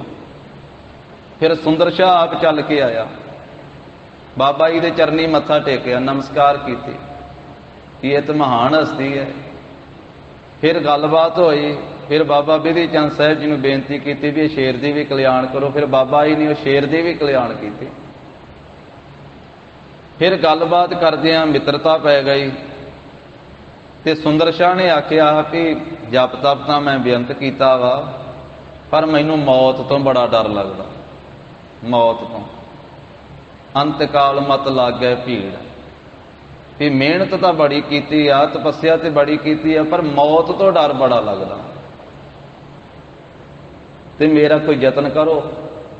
ਤੇ ਬਾਬੇ ਬਿਧੀ ਚੰਦ ਸਾਹਿਬ ਨੇ ਆਖਿਆ ਵੀ ਜਦੋਂ ਤੂੰ ਸਰੀਰ ਛੱਡਣਾ ਵਾ ਨਾ, ਜਦੋਂ ਮੌਤ ਸੁੰਦਰ ਸ਼ਾਹ ਜੀ ਤੈਨੂੰ ਆਉਣੀ ਆ, ਮੇਰਾ ਵੀ ਸਰੀਰ ਉਦੋਂ ਹੀ ਛੁੱਟਣਾ ਵਾ। ਤੇ ਸੁੰਦਰ ਸ਼ਾਹ ਨੇ ਆਖਿਆ ਫਿਰ ਮੇਰੇ ਕੋਲੇ ਆ ਜਿਓ। ਤੇ ਬਾਬੇ ਬਿਧੀ ਚੰਦ ਸਾਹਿਬ ਨੇ ਆਖਿਆ ਠੀਕ ਆ, ਮੈਂ ਤੇਰੇ ਕੋਲੇ ਆ ਜਾਵਾਂ। ਫਿਰ ਬਾਬੇ ਬਿਧੀ ਚੰਦ ਸਾਹਿਬ ਨੇ ਗੁਰੂ ਹਰਗੋਬਿੰਦ ਸਾਹਿਬ ਜੀ ਤੋਂ ਆਗਿਆ ਲੈ ਕਰਕੇ ਕੀਰਤਪੁਰ ਸਾਹਿਬ ਦੇ ਵਿੱਚੋਂ ਯੂਪੀ ਦੇ ਇਲਾਕੇ ਜਾ ਕਰਕੇ ਉਸ ਸੁੰਦਰ ਸ਼ਾਹ ਫਕੀਰ ਦੇ ਕੋਲੇ ਸਰੀਰ ਤਿਆਗਿਆ ਸੀ, ਉਹਨੂੰ ਆਪਣੇ ਪਾਸ ਬਿਠਾ ਕੇ ਜਪਜੀ ਸਾਹਿਬ ਦਾ ਪਾਠ ਕਰਕੇ ਕਿ ਉਹਨੂੰ ਆਖਿਆ ਸੀ ਡਰ ਕੋ ਨਾ, ਤੈਨੂੰ ਨਾਲ ਹੀ ਲੈ ਕੇ ਜਾਵਾਂਗਾ ਪ੍ਰਲੋਕ 'ਚ, ਡਰਨਾ ਤੂੰ ਮੌਤ ਤੋਂ। ਬਾਬਾ ਬਿਧੀ ਚੰਦ ਸਾਹਿਬ ਜਿਨ੍ਹਾਂ ਨੇ ਮੌਤ ਨੂੰ ਵੀ ਫਤਿਹ ਕੀਤਾ, ਗੁਰੂ ਹਰਗੋਬਿੰਦ ਸਾਹਿਬ ਮਹਾਰਾਜ ਜੀ ਦੀ ਬਖਸ਼ਿਸ਼। ਤਾਂ ਉਹ ਸੁੰਦਰ ਸ਼ਾਹ ਦਾ ਵੀ ਮੌਤ ਦਾ ਡਰ ਬਾਬਾ ਜੀ ਨੇ ਦੂਰ ਕੀਤਾ ਸੀ ਉਸ ਮੌਕੇ ਤੇ। ਤੋ ਇਸੇ ਤਰ੍ਹਾਂ ਮਹਾਰਾਜ ਸਾਹਿਬ ਕਹਿੰਦੇ ਵੀ ਵੱਡੇ ਵੱਡੇ ਸੇਖ, ਵੱਡੇ ਵੱਡੇ ਪੀਰ, ਵੱਡੇ ਵੱਡੇ ਮਸਾਇਕ, ਮਿਹਨਤਾਂ ਕਰਨ ਵਾਲੇ ਜਿਹੜੇ ਉਹ ਵੀ ਰੋਂਦੇ ਆ ਵੀ ਅੰਤ ਕਾਲ, ਅੰਤ ਵੇਲੇ ਕਿਤੇ ਮਤਾ ਭੀੜ ਲੱਗਦੀ ਹੋਵੇ, ਅੰਤ ਵੇਲੇ ਸੰਕਟ ਦਾ ਸਮਾਂ ਬਣਦਾ ਹੋਵੇ। ਰੋਵਹਿ ਰਾਜੇ ਕੰਨ ਪੜਾਏ। ਇਸੇ ਤਰ੍ਹਾਂ ਹੈ ਸ਼ਾਹੂਕਾਰਾ, ਵੱਡੇ ਵੱਡੇ ਰਾਜੇ ਵੀ ਰੋਂਦੇ ਰਹੇ ਆ ਜਿਨ੍ਹਾਂ ਨੇ ਕੰਨ ਪੜਾਏ ਸੀ। ਇਹ ਗੋਰਖਨਾਥ ਨੇ ਰਾਜਿਆਂ ਨੂੰ ਆਪਣੇ ਚੇਲੇ ਬਣਾਇਆ। ਪਹਿਲਾਂ ਜਦੋਂ ਗੋਰਖਨਾਥ ਚੇਲੇ ਬਣਾਉਂਦਾ ਸੀ ਨਾ ਰਾਜਿਆਂ ਨੂੰ, ਤੇ ਹੱਥਾਂ ਵਿੱਚ ਠੂਠੇ ਫੜਾ ਕੇ, ਗਲ ਵਿੱਚ ਖਫਣੀ ਪਾ ਕੇ ਵੀ ਲਿਆਓ, ਭਿੱਖਿਆ ਮੰਗ ਕੇ ਲਿਆਓ। ਤੇ ਰਾਜੇ ਜਦੋਂ ਭਿੱਖਿਆ ਮੰਗ ਕੇ ਲਿਆਉਂਦੇ ਤੇ ਨਾਲੇ ਜਪ ਤਪ ਕਰਦੇ, ਯੋਗਾ ਅਭਿਆਸ ਕਰਦੇ, ਤੇ ਜਦੋਂ ਉਹਨਾਂ ਨੂੰ ਲੱਗਦਾ ਨਾ ਵੀ ਇਹ ਤੇ ਬੜਾ ਔਖਾ ਜਿਹਾ ਕੰਮ, ਤੇ ਘਰਾਂ ਨੂੰ ਚਲੇ ਜਾਂਦੇ ਸੀ। ਫਿਰ ਗੋਰਖਨਾਥ ਨੇ ਆਖਿਆ ਵੀ ਇਹ ਪੱਕਾ ਕੰਮ ਕਰਨਾ ਪਊਗਾ, ਇਹ ਤੇ ਵਾਪਸ ਚਲੇ ਜਾਂਦੇ ਇਹ ਛੱਡ ਕੇ। ਗੋਰਖਨਾਥ ਨੇ ਬਹੁਤੇ ਰਾਜਿਆਂ ਨੂੰ ਹੀ ਆਪਣੇ ਚੇਲੇ ਬਣਾਇਆ, ਬਾਕੀਆਂ ਨੂੰ ਵੀ ਬਣਾਇਆ, ਪਰ ਜ਼ਿਆਦੇ ਰਾਜੇ ਹੀ ਉਹਨੇ ਆਪਣੇ ਚੇਲੇ ਬਣਾਏ। ਤੇ ਫਿਰ ਉਹ ਕੰਨ ਪਾੜ ਕਰਕੇ ਕੰਨਾਂ 'ਚ ਬਲੌਰ, ਕੰਨਾਂ ਦੀਆਂ ਬਲੌਰ ਦੀਆਂ ਮੁੰਦਰਾਂ ਪਾ ਦਿੰਦਾ ਸੀ ਕੰਨਾਂ ਦੇ ਵਿੱਚ, ਵੀ ਹੁਣ ਕੰਨ ਪਾਟੇ ਹੋਣਗੇ, ਜੜਾਵਾਂ ਬਣੀਆਂ ਹੋਣਗੀਆਂ, ਸ਼ਰਮ ਤਾਂ ਆਊਗੀ ਨਾ ਘਰੇ ਜਾਂਦਿਆਂ ਨੂੰ ਵੀ ਜੋਗੀ ਬਣੇ, ਹੁਣ ਘਰੇ ਕਾਹਤੋਂ ਮੁੜ ਕੇ ਜਾਣਾ ਵਾਪਸ। ਇਸ ਕਰਕੇ ਜਦੋਂ ਵੱਡੇ ਵੱਡੇ ਰਾਜੇ ਜੋਗੀ ਬਣ ਗਏ, ਕੰਨ ਪੜਾ ਕੇ ਕੰਨਾਂ 'ਚ ਮੁੰਦਰਾਂ ਪਾ ਲਈਆਂ, ਤੇ ਫਿਰ ਉਹਨਾਂ ਨੂੰ ਵੀ ਰੋਣਾ ਪਿਆ। ਰੋਣਾ ਕਿਉਂ ਪਿਆ? ਅਗਲੀ ਪੰਕਤੀ ਵਿੱਚ ਦੱਸਦੇ ਹਨ। ਘਰ ਘਰ ਮੰਗਹਿ ਭਿਖਿਆ ਜਾਏ। ਜਦੋਂ ਘਰ ਘਰ ਵਿੱਚ ਜਾ ਕਰਕੇ ਭਿਖਿਆ ਮੰਗਣੀ ਪਈ ਨਾ, ਉਦੋਂ ਰੋਏ, ਕਿਉਂਕਿ ਭਿਖਿਆ ਮੰਗਣੀ ਕਿਹੜੀ ਸੌਖੀ ਆ। ਹੁਣ ਘਰ ਵਾਲੇ ਗ੍ਰਸਤੀ ਬੰਦੇ ਕੰਮਕਾਰ ਕਰਕੇ, ਕੋਈ ਥੱਕਿਆ ਹੁੰਦਾ, ਕੋਈ ਟੁੱਟਿਆ ਹੁੰਦਾ, ਕੋਈ ਉਹ ਘਰੇ ਝਗੜਾ ਹੋਇਆ ਹੁੰਦਾ ਕਿਸੇ ਦੇ, ਕਿਸੇ ਨਾ ਕਿਸੇ ਕਰਕੇ, ਕੋਈ ਬਾਹਰੋਂ ਹਲਵਾ ਕੇ ਆਇਆ ਹੁੰਦਾ, ਕੋਈ ਗਰਮੀ ਦੇ ਵਿੱਚ ਪੱਠੇ ਲੈ ਕੇ ਆਇਆ ਹੁੰਦਾ। ਹੁਣ ਅੱਕਿਆ ਟੁੱਟਿਆ ਜ਼ਿਮੀਂਦਾਰ ਜਦੋਂ ਕੋਈ ਭਿੱਖਿਆ ਮੰਗਣ ਆਵੇ ਤੇ ਕਈ ਤੇ ਪਾ ਦਿੰਦੇ ਤੇ ਕਈ ਗਾਲਾਂ ਵੀ ਕੱਢਣ ਲੱਗ ਪੈਂਦੇ ਵੀ ਸਾਦਾ ਵਿਹਲਾ ਤੁਰਿਆ ਫਿਰਦਾ ਵਾ, ਤੇਰੇ ਤੋਂ ਕੋਈ ਮਿਹਨਤ ਨਹੀਂ ਕੀਤੀ ਜਾਂਦੀ, ਵੀ ਕੋਈ ਤੇਰੇ ਤੋਂ ਆਪਦੇ ਜੋਗੀਆਂ ਰੋਟੀਆਂ ਲਾ ਕੇ ਨਹੀਂ ਖਾਧੀਆਂ ਜਾਂਦੀਆਂ, ਕਿਵੇਂ ਗੋਗੜ ਵਧਾਈ ਆ ਤੇ ਮੰਗਦਾ ਫਿਰਦਾ ਵਾ। ਉਹ ਕਈ ਗੱਲਾਂ ਕਰਦੇ ਲੋਕ। ਇਸੇ ਕਰਕੇ ਕਾਰ ਸੇਵਾ ਵਾਲੇ ਮਹਾਂਪੁਰਖ ਕਹਿੰਦੇ ਆ ਵੀ ਇੱਕ ਪਾਸੇ ਤੇ 12 ਸਾਲ ਸੇਵਾ ਕਰ ਲਓ, ਤੇ ਕਹਿੰਦੇ ਇੱਕ ਪਾਸੇ 1 ਸਾਲ ਗਜਾ ਕਰ ਲਓ। ਗਜੇ ਦੀ ਸੇਵਾ, ਦੁੱਧ ਪ੍ਰਸ਼ਾਦੇ ਦੀ ਸੇਵਾ, ਜਿਹੜੀ ਕਹਿੰਦੇ ਵੀ 12 ਸਾਲਾਂ ਦੀ ਸੇਵਾ ਦੇ ਬਰਾਬਰ 1 ਸਾਲ ਦੀ ਸੇਵਾ ਹੀ ਆ। ਕਿਉਂਕਿ 1 ਸਾਲ ਦੇ ਵਿੱਚ ਹੀ ਇੰਨੀਆਂ ਗੱਲਾਂ ਸੁਣਨੀਆਂ ਪੈਂਦੀਆਂ ਜਿੰਨੀਆਂ 12 ਸਾਲਾਂ 'ਚ ਨਹੀਂ ਸੁਣੀਆਂ ਜਾਣੀਆਂ। ਕਈ ਤੇ ਭਾਵਨਾ ਵਾਲੇ ਉਹ ਕਹਿੰਦੇ ਵੀ ਸੇਵਾ ਚੱਲਦੀ ਵੀ ਮਹਾਂਪੁਰਖ ਉੱਥੇ ਸੇਵਾ ਕਰਾਉਂਦੇ, ਸੰਗਤਾਂ ਆਉਂਦੀਆਂ ਵਾ, ਆਪਣਾ ਚਲੋ ਹਿੱਸਾ ਪੈ ਜਾਊਗਾ, ਉਤਰਾ ਕਿਹੜਾ ਆਪਾਂ ਰੋਜ਼ ਦੁੱਧ ਲੰਗਰ ਵਿੱਚ ਲੈ ਕੇ ਜਾਣਾ, ਜਾਂ ਪ੍ਰਸ਼ਾਦੇ ਰੋਜ਼ ਕਿਹੜਾ ਆਪਾਂ ਆਪਣੇ ਘਰ ਦੇ ਉੱਥੇ ਜਾ ਕੇ ਵਰਤਣਗੇ। ਚਲੋ ਇਸੇ ਤਰ੍ਹਾਂ ਗੁਰੂ ਘਰ ਦਾ ਸੇਵਾਦਾਰ ਆਉਂਦਾ, ਇਹਨੂੰ ਕੁਝ ਦੁੱਧ ਜਿੰਨਾ ਸਰਦਾ ਬਣਦਾ ਪਾਵਾਂਗੇ, ਕੋਈ 2-4 ਪ੍ਰਸ਼ਾਦੇ ਸੇਵਾ 'ਚ ਪਾਵਾਂਗੇ, ਕੋਈ ਸੰਗਤ ਆਉਂਦੀ, ਸੇਵਾਦਾਰ ਆਉਂਦੇ, ਉੱਥੇ ਛਕਣਗੇ, ਆਪਣੇ ਵੀ ਸੇਵਾ 'ਚ ਹਿੱਸਾ ਪੈ ਜਾਵੇਗਾ। ਕਈ ਤੇ ਇਸ ਭਾਵਨਾ ਵਾਲੇ ਹੁੰਦੇ ਤੇ ਕਈ ਗੱਲਾਂ ਬਾਤਾਂ ਕਰਨ ਵਾਲੇ ਵੀ ਹੁੰਦੇ। ਸੰਸਾਰ ਇੱਕੋ ਜਿਹਾ ਥੋੜਾ ਸਾਰਾ। ਇਸ ਕਰਕੇ ਇਹ ਵੀ ਵੱਡੀ ਸੇਵਾ, ਕਿਉਂਕਿ ਮਨ ਮਾਰਨਾ ਪੈਂਦਾ। ਤਾਂ ਹੀ ਆਖਿਆ ਨਾ, ਗੁਰਪੀਰਾਂ ਕੀ ਚਾਕਰੀ ਮਹਾਂ ਕਰੜੀ ਸੁਖ ਸਾਰ। ਇਹ ਮਹਾਂ ਕਰੜੀ ਹੈ, ਇੱਥੇ ਤੇ ਆਪਣੇ ਆਪ ਨੂੰ ਮਾਰ ਕੇ ਹੀ ਚੱਲਣਾ ਪੈਂਦਾ ਹੈ। ਸੰਸਾਰ ਨੇ ਸਭ ਨੂੰ ਗੱਲਾਂ ਬਾਤਾਂ ਕੀਤੀਆਂ, ਇਹ ਤਾਂ ਤੀਜੇ ਪਾਤਸ਼ਾਹ ਧੰਨ ਗੁਰੂ ਅਮਰਦਾਸ ਸਾਹਿਬ ਮਹਾਰਾਜ ਨੂੰ ਕਿੰਨੀਆਂ ਕੀਤੀਆਂ, ਜਦੋਂ 12 ਸਾਲ ਦੂਜੇ ਪਾਤਸ਼ਾਹ ਦਾ ਇਸ਼ਨਾਨ ਕਰਾਇਆ ਸੀ। ਤੋ ਇਸ ਪ੍ਰਕਾਰ ਦੇ ਨਾਲ ਇੱਥੇ ਜਿਹੜੇ ਰਾਜਿਆਂ ਦੀ ਗੱਲ ਆਈ ਕਿ ਜਦੋਂ ਘਰਾਂ ਘਰਾਂ ਵਿੱਚ ਜਾ ਕੇ ਉਹਨਾਂ ਨੇ ਭਿੱਖਿਆ ਮੰਗੀ ਨਾ, ਫਿਰ ਰੋਣਾ ਪਿਆ, ਕਈ ਤਰ੍ਹਾਂ ਦੀਆਂ ਗੱਲਾਂ ਸੁਣਨੀਆਂ ਪਈਆਂ, ਕਈ ਤਰ੍ਹਾਂ ਦਾ ਦੁੱਖ ਝੱਲਣਾ ਪਿਆ। ਤੇ ਫਿਰ ਸੋਚਦੇ ਆ ਵੀ ਕਿੱਥੇ ਆਪਾਂ ਰਾਜੇ ਸੀ, ਆਪਾਂ ਲੋਕਾਂ ਨੂੰ ਭਿੱਖਿਆ ਦਿੰਦੇ ਸਾਂ, ਸਾਡੇ ਦਰਵਾਜ਼ੇ ਤੇ ਲੋਕ ਮੰਗਣ ਆਉਂਦੇ ਸੀ, ਅੱਜ ਆਪ ਦੂਜਿਆਂ ਦੇ ਬੂਹੇ ਅੱਗੇ ਜਾ ਕਰਕੇ ਮੰਗਦੇ ਆ। ਕਈ ਤਰ੍ਹਾਂ ਦੀਆਂ ਗੱਲਾਂ ਬਾਤਾਂ ਸੁਣਦੇ ਆ। ਜਦੋਂ ਘਰ ਘਰ ਜਾ ਕੇ ਭਿੱਖਿਆ ਮੰਗੀ ਰਾਜਿਆਂ ਨੇ, ਭਰਤਰੀ ਵਰਗਿਆਂ ਨੇ, ਗੋਪੀ ਚੰਦ ਵਰਗਿਆਂ ਨੇ, ਫਿਰ ਰੋਣਾ ਪਿਆ ਉਹਨਾਂ ਨੂੰ ਵੀ। ਰੋਵਹਿ ਕਿਰਪਨ ਸੰਚਹਿ ਧਨ ਜਾਏ। ਸਤਿਗੁਰੂ ਕਹਿੰਦੇ ਧੰਨ ਸ੍ਰੀ ਗੁਰੂ ਨਾਨਕ ਦੇਵ ਸਾਹਿਬ ਜੀ ਮਹਾਰਾਜ ਵੀ ਕਿਰਪਨ ਲੋਕ ਵੀ, ਸੂਮ ਲੋਕ ਵੀ ਜਿਹੜੇ ਉਹ ਵੀ ਰੋਂਦੇ। ਕਿਰਪਨ ਨਾਮ ਹੈ ਕੰਜੂਸ ਦਾ, ਸੂਮ ਦਾ। ਸੰਚਹਿ ਧਨ ਜਾਏ, ਜਿਸ ਨੇ ਬੜੀ ਮਿਹਨਤ ਕਰਕੇ, ਪਾਈ ਪਾਈ ਕਰਕੇ, ਜੋੜ ਕੇ, ਕੌਡੀ ਕੌਡੀ ਜੋੜ ਕੇ ਧਨ ਇਕੱਠਾ ਕੀਤਾ ਵਾ, ਜਦੋਂ ਇਕੱਠਾ ਕੀਤਾ ਹੋਇਆ, ਸੰਚਿਆ ਹੋਇਆ ਧਨ ਚਲੇ ਜਾਂਦਾ ਹੈ। ਧਨ ਨਾਸ ਹੋ ਜਾਂਦਾ ਹੈ। ਤੇ ਫਿਰ ਸੂਮ ਵੀ ਰੋਂਦਾ ਹੈ ਜਦੋਂ ਧਨ ਗਵਾਚ ਜਾਂਦਾ ਹੈ। ਪੰਡਿਤ ਰੋਵਹਿ ਗਿਆਨ ਗਵਾਏ। ਸੂਮ ਰੋਂਦੇ ਜਦੋਂ ਧਨ ਚਲੇ ਜਾਂਦਾ ਹੈ, ਤੇ ਪੰਡਤ ਉਦੋਂ ਰੋਂਦੇ ਜਦੋਂ ਉਹਨਾਂ ਦਾ ਗਿਆਨ ਗਵਾਚ ਜਾਂਦਾ ਹੈ।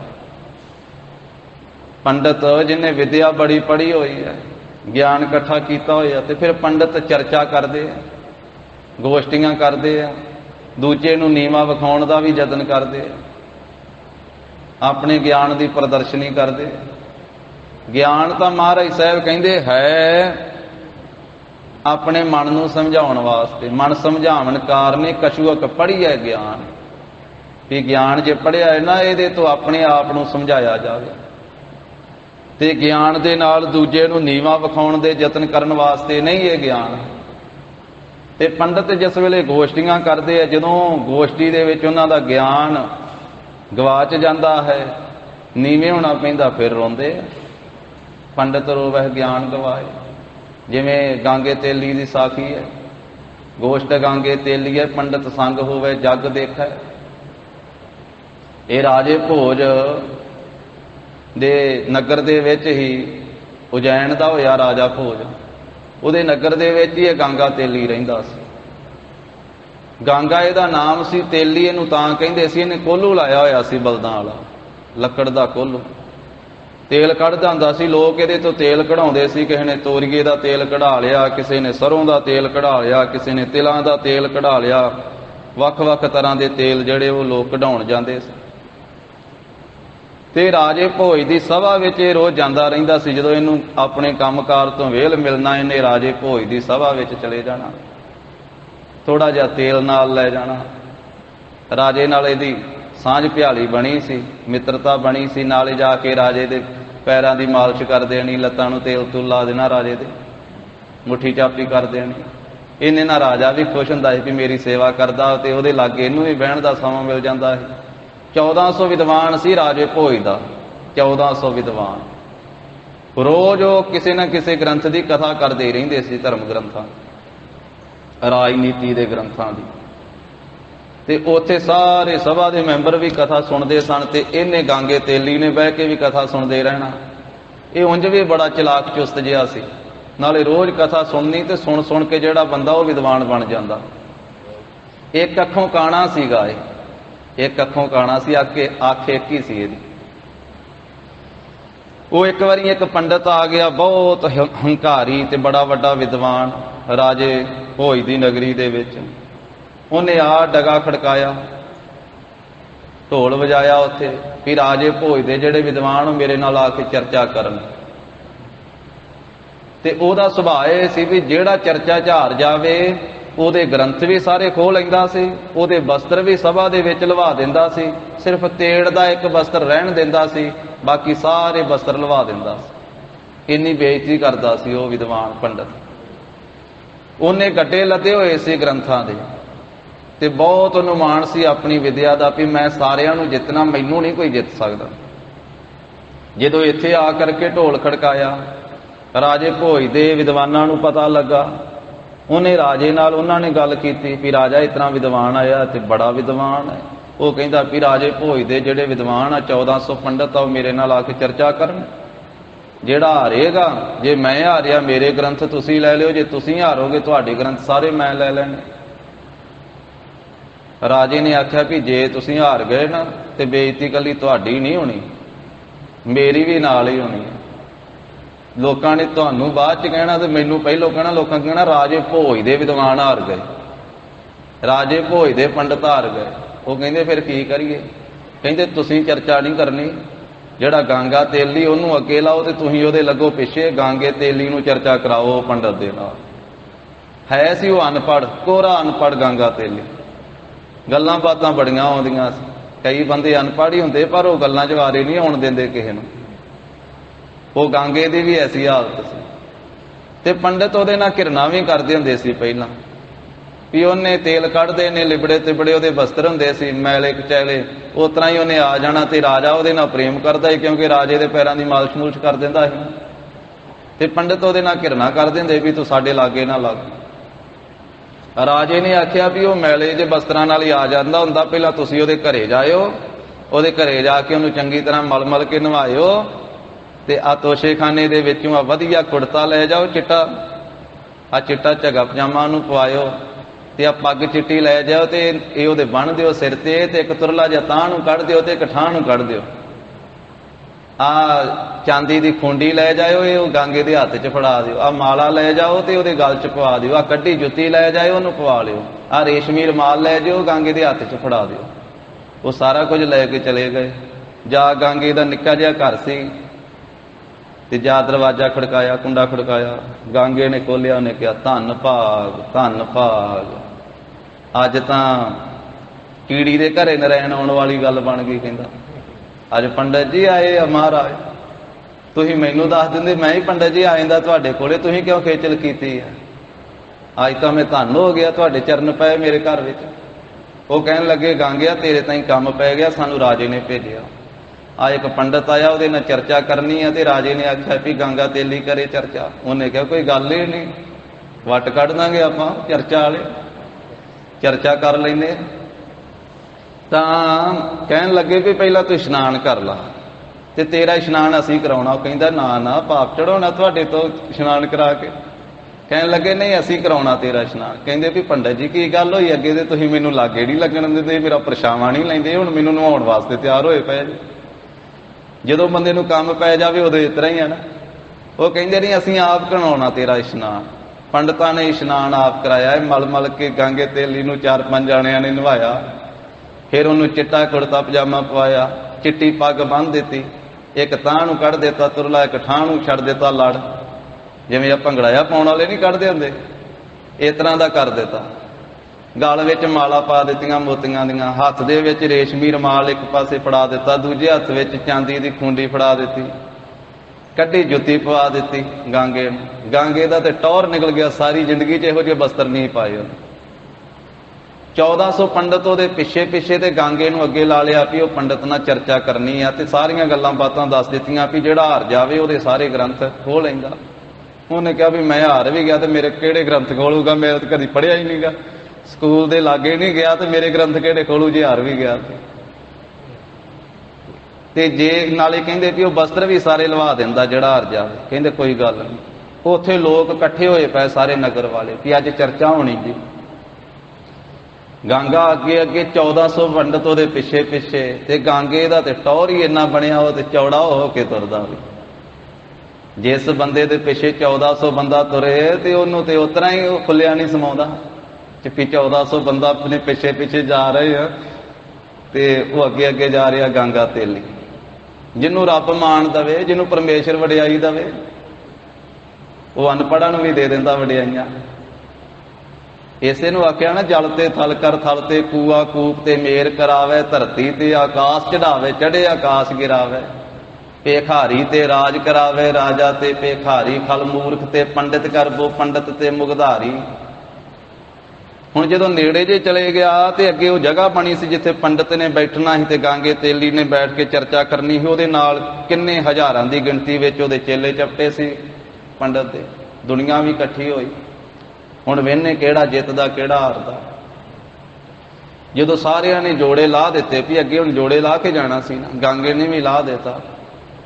ਲਾਉਣ ਤੋਂ ਬਾਅਦ ਸੋਚਣ ਲੱਗਾ ਵੀ ਬਾਕੀ ਸਾਰਿਆਂ ਨੇ ਵੀ ਜੁੱਤੀਆਂ ਲਾ ਦਿੱਤੀਆਂ ਤੇ ਲਾ ਤੇ ਮੈਂ ਵੀ ਦਿੱਤੀ ਆ ਤੇ ਹੁਣ ਤਾਂ ਲੋਕ ਇਕੱਠੇ ਹੋਏ ਆ ਤੇ ਜਦੋਂ ਇੱਥੇ ਚਰਚਾ ਸਮਾਪਤ ਹੋਈ ਤੇ ਲੋਕਾਂ ਨੇ ਭੱਜਣਾ ਤੇ ਫਿਰ ਮੇਰੀ ਜੁੱਤੀ ਨਾ ਕੋਈ ਪਾ ਕੇ ਲੈ ਜਾਵੇ। ਰਾਜੇ ਨੇ ਦਿੱਤੀ ਆ, ਕੱਢੀ ਜੁੱਤੀ ਏਡੀ ਵਧੀਆ, ਇਹ ਛੱਡਣੀ ਕਾਹਦੇ ਵਾਸਤੇ, ਇਹ ਨਾ ਹੋਵੇ ਮੁੜ ਕੇ ਮਿਲੇ ਹੀ ਨਾ। ਉਹਨੇ ਜੁੱਤੀ 'ਚ ਜੁੱਤੀ ਪਸਾਈ, ਛਿੱਤਰ 'ਚ ਛਿੱਤਰ ਪਸਾ ਕੇ ਤੇ ਫਿਰ ਉਹ ਜਿਹੜਾ ਰੇਸ਼ਮੀ ਰੁਮਾਲ ਸੀ ਉੱਤੇ ਲਪੇਟ ਕੇ ਤੇ ਕੱਛ ਚੜਾ ਲਈ ਵੀ ਨਾਲ ਹੀ ਲੈ ਚੱਲਦੇ ਆ, ਛੱਡਣੀ ਕਾਹਦੇ ਵਾਸਤੇ ਇੱਥੇ, ਮੁੜ ਕੇ ਕੋਈ ਦੂਜਾ ਹੀ ਨਾ ਪਾ ਕੇ ਲੈ ਜਾਂਦਾ। ਕੱਛ 'ਚ ਡਾ ਕੇ ਲੈ ਗਿਆ। ਜਦੋਂ ਅੱਗੇ ਗਿਆ ਤੇ ਉਹ ਵੇਖ ਕਰਕੇ ਜਿਹੜਾ ਪੰਡਤ ਚਰਚਾ ਕਰਨ ਵਾਸਤੇ ਆਏ ਸੀ ਨਾ, ਉਹ ਛਾਬਲ ਜੇ ਗਿਆ, ਘਬਰਾ ਜੇ ਗਿਆ। ਉਹਨੇ ਕਿਹਾ ਵੀ ਇਹ 1400 ਵਿਦਵਾਨ ਜੀ ਦੇ ਪਿੱਛੇ ਆ ਰਿਹਾ, ਪਤਾ ਨਹੀਂ ਕਿੰਨਾ ਕੁ ਵੱਡਾ ਵਿਦਵਾਨ ਹੋਣਾ। ਉਹਨੇ ਫਿਰ ਆਪਣੀ ਬੋਲੀ ਦੇ ਵਿੱਚ ਗਾਂਗੇ ਨੂੰ ਪੁੱਛਿਆ ਵੀ ਇਹ ਕੱਛ ਵਿੱਚ ਕੀ ਲੈ ਕੇ ਆਇਆ, ਵੀ ਇਹਨੂੰ ਪੁੱਛੀਏ ਤਾਂ ਸਹੀ। ਉਹਨੇ ਕਿਹਾ ਕਿੰਨ ਬਗਲੰ, ਵਿਦਵਾਨਾਂ ਦੀ ਬੋਲੀ 'ਚ ਉਹਨੇ ਪੁੱਛਿਆ ਆਪਣੀ ਭਾਸ਼ਾ, ਕਿੰਨ ਬਗਲੰ, ਵੀ ਤੇਰੀ ਬਗਲ ਵਿੱਚ ਕੀ ਹੈ, ਤੇਰੀ ਕੱਛ ਵਿੱਚ ਕੀ ਹੈ।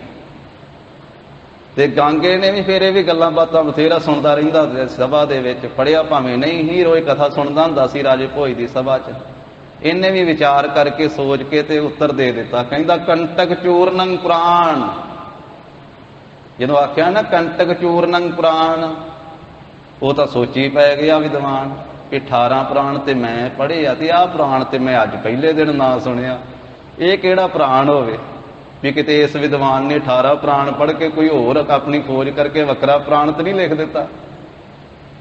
ਕੰਟਕ ਚੂਰਨੰ ਪੁਰਾਣ, ਇਹਨੇ ਆਪਣਾ ਹੀ ਅਰਥ ਕੱਢਿਆ ਸੀ ਵੀ ਇਹ ਜੁੱਤੀ ਆ, ਇਹ ਪੈਰੀ ਪਾਈਏ ਤੇ ਕੰਡਿਆਂ ਨੂੰ ਚੂਰ ਚੂਰ ਕਰ ਦੇਦੀ, ਇਸ ਕਰਕੇ ਇਹਦਾ ਨਾਂ ਰੱਖ ਲਈਏ ਆਪਾਂ ਕੰਟਕ ਚੂਰਨੰ ਪੁਰਾਣ, ਵੀ ਇਹ ਕੰਟਕ ਚੂਰਨ ਪੁਰਾਣ ਵਾ। ਇਹਨੇ ਆਪਣਾ ਅਰਥ ਬਣਾਇਆ ਹੋਇਆ ਸੀ, ਉਹ ਵਿਦਵਾਨ ਆਪਣੇ ਗਿਆਨ ਵਿੱਚ ਉਲਝਿਆ ਹੋਇਆ। ਉਹਨੇ ਫਿਰ ਆਖਿਆ ਵੀ ਜੇ ਸੋਚਿਆ ਵੀ ਜੇ ਹੁਣ ਇਹਦੇ ਨਾਲ ਬੋਲ ਕੇ ਗੱਲ ਕੀਤੀ, ਇਹ ਪਤਾ ਨਹੀਂ ਕਿੱਡਾ ਕੁ ਵੱਡਾ ਵਿਦਵਾਨ ਮੈਨੂੰ ਹਰਾ ਹੀ ਨਾ ਦੇਵੇ, ਮੇਰੀ ਬੇਇੱਜ਼ਤੀ ਬਹੁਤੀ ਹੋਊਗੀ, ਇਸ ਕਰਕੇ ਇਹਦੇ ਨਾਲ ਇਸ਼ਾਰਿਆਂ ਨਾਲ ਹੀ ਚਰਚਾ ਕਰ ਲਈਏ। ਉਹਨੇ ਆਖਿਆ ਵੀ ਪੰਡਤ ਜੀ, ਵਿਦਵਾਨ ਜੀ, ਚਰਚਾ ਕਿਵੇਂ ਕਰਨੀ ਹੈ? ਗਾਂਗਾ ਤੇਲੀ ਕਹਿੰਦਾ ਤੂੰ ਪਿੰਡ ਪਿੰਡ ਤੁਰਿਆ ਫਿਰਦਾ, ਸ਼ਹਿਰ ਸ਼ਹਿਰ ਤੁਰਿਆ ਫਿਰਦਾ, ਢੋਲ ਤੂੰ ਖੜਕਾਉਂਦਾ ਫਿਰਦਾ ਤੇ ਪੁੱਛਦਾ ਮੈਨੂੰ ਚਰਚਾ ਕਿਵੇਂ ਕਰਨੀ? ਜਿਵੇਂ ਮਰਜ਼ੀ ਕਰ, ਮੈਂ ਤੇ ਉੱਤਰ ਦਊਂ ਤੇਰੇ, ਤੂੰ ਸਵਾਲ ਕਰ, ਚਰਚਾ ਕਰ, ਕਿਹੜੀ ਕਰਨੀ, ਜਿਤਨਾ ਮਰਜ਼ੀ ਕਰ, ਜਿੱਥੋਂ ਮਰਜ਼ੀ ਸ਼ੁਰੂ ਕਰ।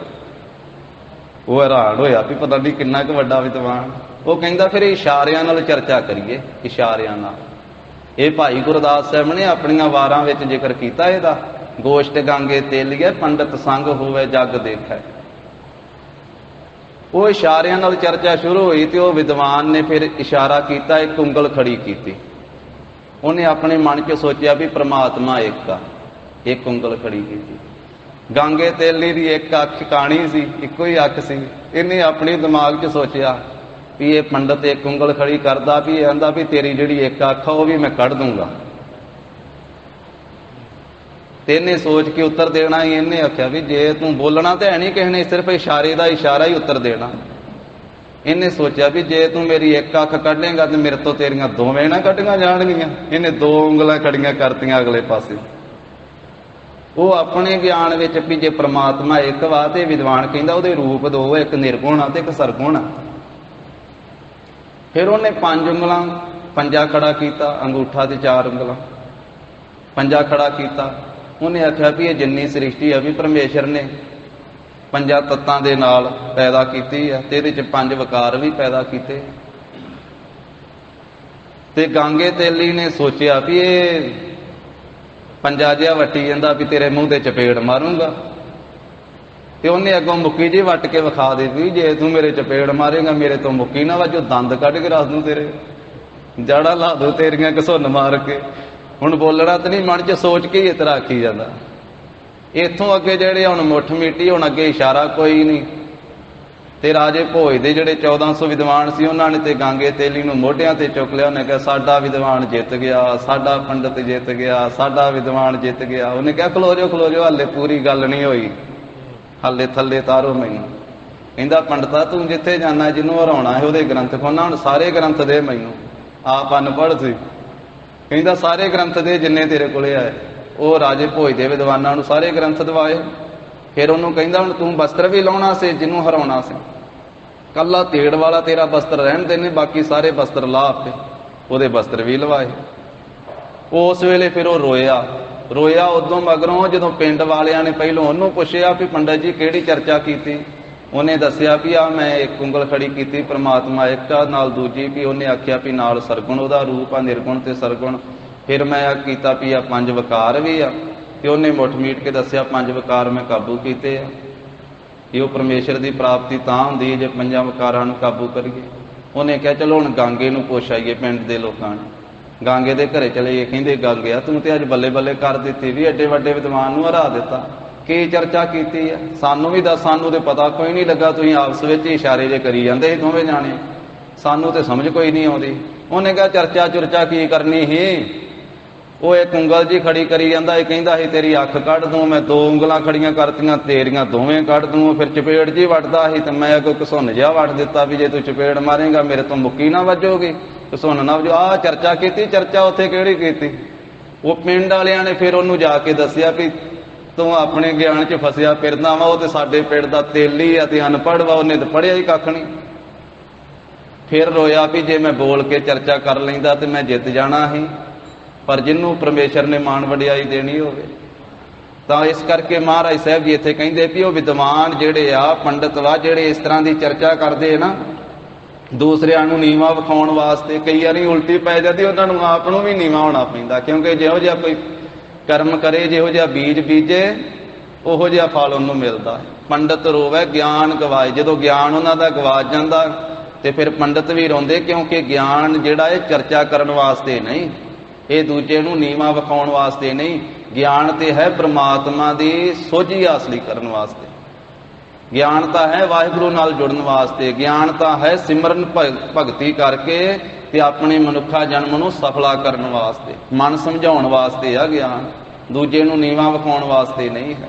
ਮਨ ਸਮਝਾਵਣ ਕਾਰਨੇ ਕਛੁਅਕ ਪੜ੍ਹੀਐ ਗਿਆਨ। ਇਸ ਕਰਕੇ ਕਹਿੰਦੇ ਵੀ ਪੰਡਤ ਲੋਕ ਜਿਹੜੇ ਉਹ ਗਿਆਨ ਗਵਾ ਕੇ ਰੋਂਦੇ ਹਨ। ਬਾਲੀ ਰੋਵੇ ਨਾਹੇ ਪਤਾਰ। ਬਾਲੀ ਨਾਮ ਹੈ ਇਸਤਰੀ ਦਾ, ਇਸਤਰੀ ਰੋਂਦੀ ਹੈ, ਬਾਲੀ ਰੋਂਦੀ ਹੈ। ਨਾਹੇ ਪਤਾਰ, ਜਿਹਦਾ ਪਤਾਰ ਪਤੀ ਨਹੀਂ ਹੈ, ਜਿਸ ਨੂੰ ਪਤੀ ਨਹੀਂ ਮਿਲਿਆ, ਉਹ ਇਸਤਰੀ ਰੋਂਦੀ ਹੈ। ਇਹਦੇ ਪਿੱਛੇ ਵੀ ਇਤਿਹਾਸ ਹੈ ਬਹੁਤ ਵੱਡਾ ਸਾਧ ਸੰਗਤ ਜੀ। ਇਹ ਦਿਵਿਓ ਦਾਸ ਇੱਕ ਰਾਜਾ ਹੋਇਆ, ਉਹਦੀ ਪੁੱਤਰੀ ਸੀ, ਉਹਦਾ ਜਿਸ ਵੇਲੇ ਵਿਆਹ ਕੀਤਾ ਜਾਂਦਾ ਸੀ, ਵਿਆਹ ਦੇ ਮੌਕੇ ਤੇ ਲਾਵਾਂ ਦੇ ਵਿੱਚ ਉਹਦਾ ਪਤੀ ਚੜ੍ਹਾਈ ਕਰ ਜਾਂਦਾ ਸੀ। 21 ਵਾਰੀ ਲਿਖਿਆ ਹੈ, 21 ਵਾਰੀ 21 ਪਤੀ ਚੜ੍ਹਾਈ ਕੀਤੇ ਉਹਦੇ। ਫਿਰ ਕਹਿੰਦੇ ਪੁੱਛਣ ਤੋਂ ਪਤਾ ਲੱਗਾ ਵੀ ਇਹ ਪਤੀ ਇਹਦੇ ਕਿਉਂ ਚੜ੍ਹਾਈ ਕਰ ਜਾਂਦੇ ਆ, ਲਾਵਾਂ ਦੇ ਵਿੱਚ ਹੀ ਮਰ ਜਾਂਦੇ ਆ, ਕਿਉਂ ਨਹੀਂ ਪਤੀ ਮਿਲਦਾ ਮੇਰੀ ਪੁੱਤਰੀ ਨੂੰ। ਕਹਿਣ ਲੱਗੇ ਕਿ ਇਹ ਪਿਛਲੇ ਜਨਮ ਦੇ ਵਿੱਚ ਬ੍ਰਾਹਮਣ ਦੀ ਪੁੱਤਰੀ ਸੀ। ਉਸ ਮੌਕੇ ਦੇ ਉੱਤੇ ਇਹਦਾ ਜੀਵਨ ਐਸਾ ਸੀ, ਇਹ ਵਿਭਚਾਰਨ ਹੋ ਗਈ। ਜਿੰਨਾ ਚਿਰ ਇਹ ਜਵਾਨੀ ਦੇ ਵਿੱਚ ਸੀ, ਇਹ ਕੁਕਰਮ ਕਰਦੀ ਰਹੀ, ਪਰਾਇਆ ਸੰਗ ਕਰਦੀ ਰਹੀ। ਜਦੋਂ ਬਿਰਧ ਅਵਸਥਾ ਹੋ ਗਈ ਨਾ, ਫਿਰ ਦੂਸਰੀਆਂ ਲੜਕੀਆਂ ਨੂੰ, ਦੂਸਰੀਆਂ ਮਾਈਆਂ ਬੀਬੀਆਂ ਨੂੰ ਪ੍ਰੇਰ ਕਰਕੇ ਤੇ ਇਹ ਵਿਭਚਾਰ ਦੇ ਵਿੱਚ ਲਾਉਂਦੀ ਰਹੀ। ਭੈੜੀ ਸਿੱਖਿਆ ਦੇ ਕੇ, ਕੁਕਰਮ ਕਰਕੇ ਇਹਨੇ ਕਈ ਘਰ ਉਜਾੜੇ, ਕਈਆਂ ਦੇ ਘਰ ਉਜਾੜੇ ਸਨ। ਐਸੇ ਕੁਕਰਮ ਦੀ ਸਿੱਖਿਆ, ਖੋਟੀ ਸਿੱਖਿਆ, ਭੈੜੀ ਮੱਤ ਦੇ ਕਰਕੇ ਉਹਦਾ ਫਲ ਇਹਨੂੰ ਇਹ ਮਿਲਿਆ ਕਿ ਇਹਦੇ 21 ਪਤੀ ਮਰੇ ਆ। ਭਾਵੇਂ ਇਹਦਾ 100 ਵਾਰੀ ਵੀ ਵਿਆਹ ਕਰ ਲੋ, ਇਹਨੂੰ ਪਤੀ ਨਹੀਂ ਮਿਲ ਸਕਦਾ, ਕਿਉਂਕਿ ਇਹਦਾ ਪਿਛਲੇ ਜਨਮ ਦਾ ਕਰਮ ਐਸਾ। ਉਹਦਾ ਜ਼ਿਕਰ ਹੈ ਬਾਲੀ ਰੋਵੇ ਨਾਹੇ ਪਤਾਰੋ। ਬਾਲੀ ਇਸਤਰੀ ਰੋਂਦੀ ਹੈ ਜਿਸ ਨੂੰ ਪਤੀ ਨਹੀਂ ਮਿਲਦਾ, ਫੇਰਿਆਂ ਵੇਲੇ ਹੀ ਪਤੀ ਚੜ੍ਹਾਈ ਕਰ ਜਾਂਦਾ ਹੈ। ਨਾਨਕ ਦੁਖੀਆ ਸਭ ਸੰਸਾਰ। ਮਹਾਰਾਜ ਕਹਿੰਦੇ ਵੀ ਇੰਨਿਆਂ ਕੁ ਦਾ ਤੇ ਜ਼ਿਕਰ ਦੱਸਿਆ ਹੈ ਵੱਡਿਆਂ ਵੱਡਿਆਂ ਦਾ, ਬਾਕੀ ਸਾਰਾ ਸੰਸਾਰ ਹੀ ਦੁਖੀ ਹੈ। ਕੋਈ ਕਿਸੇ ਗੱਲ ਤੋਂ ਦੁਖੀ ਹੈ, ਕੋਈ ਕਿਸੇ ਕਾਰਨ ਤੋਂ ਦੁਖੀ ਹੈ। ਇਹ ਸ਼ਾਹੂਕਾਰਾ, ਸਾਰਾ ਸੰਸਾਰ ਹੀ ਦੁਖੀ ਹੈ। ਨਾਮ ਤੋਂ ਬਿਨਾਂ ਸੁੱਖ ਨਹੀਂ ਕਿਸੇ ਨੂੰ ਮਿਲ ਸਕਦਾ। ਤੂੰ ਕੱਲਾ ਨਹੀਂ ਦੁਖੀ, ਇੱਥੇ ਵੱਡੇ ਵੱਡੇ ਵੀ ਦੁਖੀ ਹੈ। ਇੱਥੇ ਅਵਤਾਰ ਵੀ ਦੁਖੀ ਹੋ ਕੇ ਗਏ, ਜਿਨ੍ਹਾਂ ਦਾ ਜ਼ਿਕਰ ਇਸ ਸ਼ਲੋਕ ਦੇ ਵਿੱਚ ਪਿੱਛੇ ਮਹਾਰਾਜ ਨੇ ਕੀਤਾ। ਉਹ ਵੀ ਇੱਥੋਂ ਰੋਂਦੇ ਹੀ ਗਏ ਹਨ।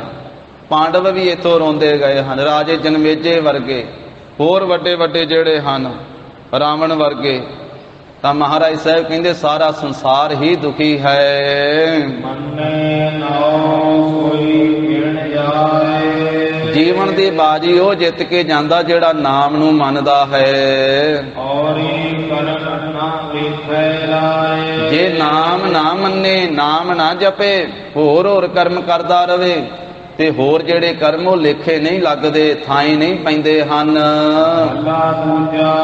ਦੂਜੇ ਪਾਤਸ਼ਾਹ ਧੰਨ ਸ੍ਰੀ ਗੁਰੂ ਅੰਗਦ ਦੇਵ ਸਾਹਿਬ ਮਹਾਰਾਜ ਜੀ ਦਾ ਸ਼ਲੋਕ ਇੱਥੇ ਪੰਜਵੇਂ ਪਾਤਸ਼ਾਹ ਜੀ ਨੇ ਅੰਕਿਤ ਕੀਤਾ ਹੈ ਨਾਲ। ਸਿੱਖਾਂ ਨੇ ਪੁੱਛਿਆ ਸੀ ਧੰਨ ਸ੍ਰੀ ਗੁਰੂ ਅੰਗਦ ਦੇਵ ਸਾਹਿਬ ਮਹਾਰਾਜ ਨੂੰ ਕਿ ਮਹਾਰਾਜ ਜਪ ਕੀਤਾ, ਤਪ ਕੀਤਾ ਕਿਵੇਂ ਸਫਲਾ ਹੁੰਦਾ ਹੈ? ਮਹਾਰਾਜ ਕਹਿੰਦੇ ਜਪ ਤਪ ਸਾਰੇ ਸਾਧਨ ਤਾਂ ਸਫਲੇ ਹੁੰਦੇ ਆ ਜੇ ਨਾਮ ਨੂੰ ਮੰਨੀਏ ਭਾਈ। ਨਾਮ ਜਪੀਏ, ਨਾਮ ਦਾ ਮੰਨਣ ਕਰੀਏ, ਫਿਰ ਜਪ ਤਪ ਸਭ ਕੁਝ ਸਫਲਾ ਹੋ ਜਾਂਦਾ ਹੈ। ਨਾਮ ਦੇ ਮੰਨੇ ਤੋਂ ਬਿਨਾ ਬਾਕੀ ਜਿੰਨੀਆਂ ਕਾਰਾਂ ਵਾ ਨਾ, ਜਿੰਨੇ ਕੰਮਕਾਰ ਕਰਨੇ, ਜਿੰਨੇ ਧਰਮ ਦੇ ਸਾਧਨ ਕਰਨੇ, ਸਾਰੇ ਵਿਅਰਥ ਹਨ। ਨਾਨਕ ਮੰਨਿਆ ਮੰਨੀਐ। ਮਹਾਰਾਜ ਕਹਿੰਦੇ ਜਿਨ੍ਹਾਂ ਨੇ ਨਾਮ ਨੂੰ ਮੰਨਿਆ ਉਹਨਾਂ ਨੂੰ ਫਿਰ ਦਰਗਾਹ ਦੇ ਵਿੱਚ ਮੰਨਿਆ ਜਾਂਦਾ ਹੈ। ਉਹਨਾਂ ਦੀ ਇੱਜ਼ਤ ਪਤ ਦਰਗਾਹ ਵਿੱਚ ਹੁੰਦੀ ਹੈ। ਮੰਨੇ ਕੀ ਗਾਤ ਕਹੀ ਨਾ ਜਾਏ, ਜਿਨ੍ਹਾਂ ਨੇ ਨਾਮ ਦਾ ਮੰਨਣ ਕਰ ਲਿਆ ਉਹਨਾਂ ਦੀ ਅਵਸਥਾ ਬਿਆਨ ਹੀ ਨਹੀਂ ਕੀਤੀ ਜਾ ਸਕਦੀ। ਜੇ ਕੋ ਕਹੇ ਪਿਛੈ ਪਛਤਾਏ, ਕਾਗਦ ਕਲਮ ਨਾ ਲਿਖਣ ਹਾਰ, ਮੰਨੇ ਕਾ ਬਹਿ ਕਰਨ ਵਿਚਾਰ, ਐਸਾ ਨਾਮ ਨਿਰੰਜਨ ਹੋਏ, ਜੇ ਕੋ ਮਨ ਜਾਣੈ ਮਨ ਕੋਏ। ਜੇ ਕੋਈ ਮਨ ਵਿੱਚ ਮੰਨਣਾ ਜਾਣ ਲਵੇ, ਜਿਨ੍ਹਾਂ ਨੇ ਨਾਮ ਨੂੰ ਮੰਨਿਆ ਹੈ ਨਾ, ਉਹਨਾਂ ਦਾ ਫਿਰ ਮੰਨਣ, ਉਹਨਾਂ ਦਾ ਸਤਿਕਾਰ ਹੁੰਦਾ ਦਰਗਾਹ ਦੇ ਵਿੱਚ। ਪਰ ਨਾਮ ਦੇ ਮੰਨਣ ਦੀ ਜਿਹੜੀ ਵਡਿਆਈ ਹੈ, ਮਹਿਮਾ ਹੈ, ਇਹ ਬੁੱਝੀ ਜਾਂਦੀ ਹੈ ਗੁਰੂ ਸਾਹਿਬ ਦੀ ਕਿਰਪਾ ਨਾਲ। ਜਦੋਂ ਗੁਰੂ ਸਾਹਿਬ ਕਿਰਪਾ ਕਰਦੇ ਫਿਰ ਨਾਮ ਦੇ ਮਹਾਤਮ ਨੂੰ ਬੁੱਝ ਲਈਦਾ, ਸਮਝ ਲਈਦਾ ਹੈ, ਫਿਰ ਨਾਮ ਨੂੰ ਮੰਨ ਲਈਦਾ ਹੈ ਤੇ ਨਾਮ ਜਪੀਦਾ ਹੈ। ਪੌੜੀ ਵਿੱਚ ਤੀਜੇ ਪਾਤਸ਼ਾਹ ਧੰਨ ਸ੍ਰੀ ਗੁਰੂ ਅਮਰਦਾਸ ਸਾਹਿਬ ਮਹਾਰਾਜ ਕਿਰਪਾ ਕਰਦੇ ਹਨ। ਕਾਇਆ ਨਾਮ ਹੈ ਸਰੀਰ ਦਾ, ਹੰਸ ਨਾਮ ਹੈ ਜੀਵ ਆਤਮਾ ਦਾ। ਇਹ ਸਰੀਰ ਦਾ ਤੇ ਜੀਵ ਦਾ ਧੁਰ ਤੋਂ ਹੀ ਕਰਤਾ ਪੁਰਖ ਨੇ ਮੇਲ ਕੀਤਾ ਹੈ।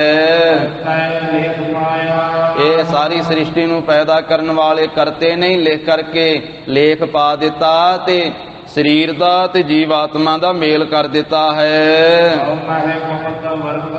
ਸਾਰਿਆਂ ਸਰੀਰਾਂ ਵਿੱਚ, ਸਾਰਿਆਂ ਖੰਡਾਂ ਬ੍ਰਹਿਮੰਡਾਂ ਵਿੱਚ, ਸਾਰੀ ਸ੍ਰਿਸ਼ਟੀ ਵਿੱਚ ਉਹ ਕਰਤਾ ਪੁਰਖ ਆਪ ਗੁਪਤ ਹੋ ਕਰਕੇ ਵਰਤ ਰਿਹਾ ਹੈ, ਜੋਤ ਰੂਪ ਹੋ ਕੇ। ਜਿਹੜੇ ਗੁਰਮੁਖ ਬਣ ਗਏ, ਗੁਰੂ ਕੀ ਸਿੱਖੀ ਪ੍ਰਾਪਤ ਕੀਤੀ, ਗੁਰਮੁਖਤਾਈ ਦਾ ਜੀਵਨ ਬਸਰ ਕੀਤਾ, ਨਾਮ ਦਾ ਅਭਿਆਸ ਕੀਤਾ, ਉਹਨਾਂ ਗੁਰਮੁਖਾਂ ਨੇ ਉਸ ਗੁਪਤ ਨੂੰ ਪ੍ਰਗਟਾਇਆ ਹੈ, ਉਹਨਾਂ ਨੇ ਪ੍ਰਗਟ ਕਰ ਲਿਆ ਹੈ।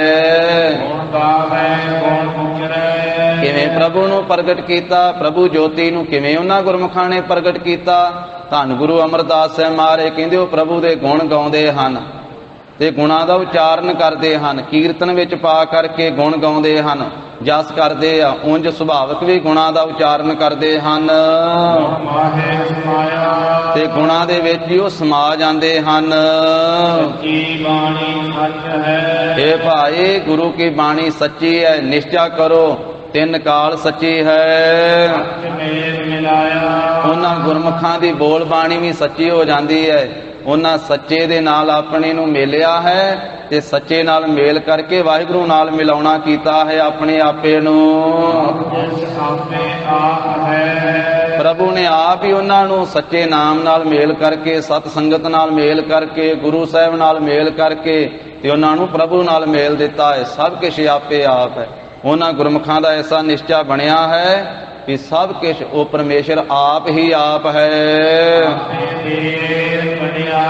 ਤੇ ਆਪ ਹੀ ਜਿਸ ਨੂੰ ਉਹ ਨਾਮ ਦੀ ਵਡਿਆਈ ਦਿੰਦੇ ਆ, ਉਸੇ ਨੂੰ ਨਾਮ ਮਿਲਦਾ ਹੈ।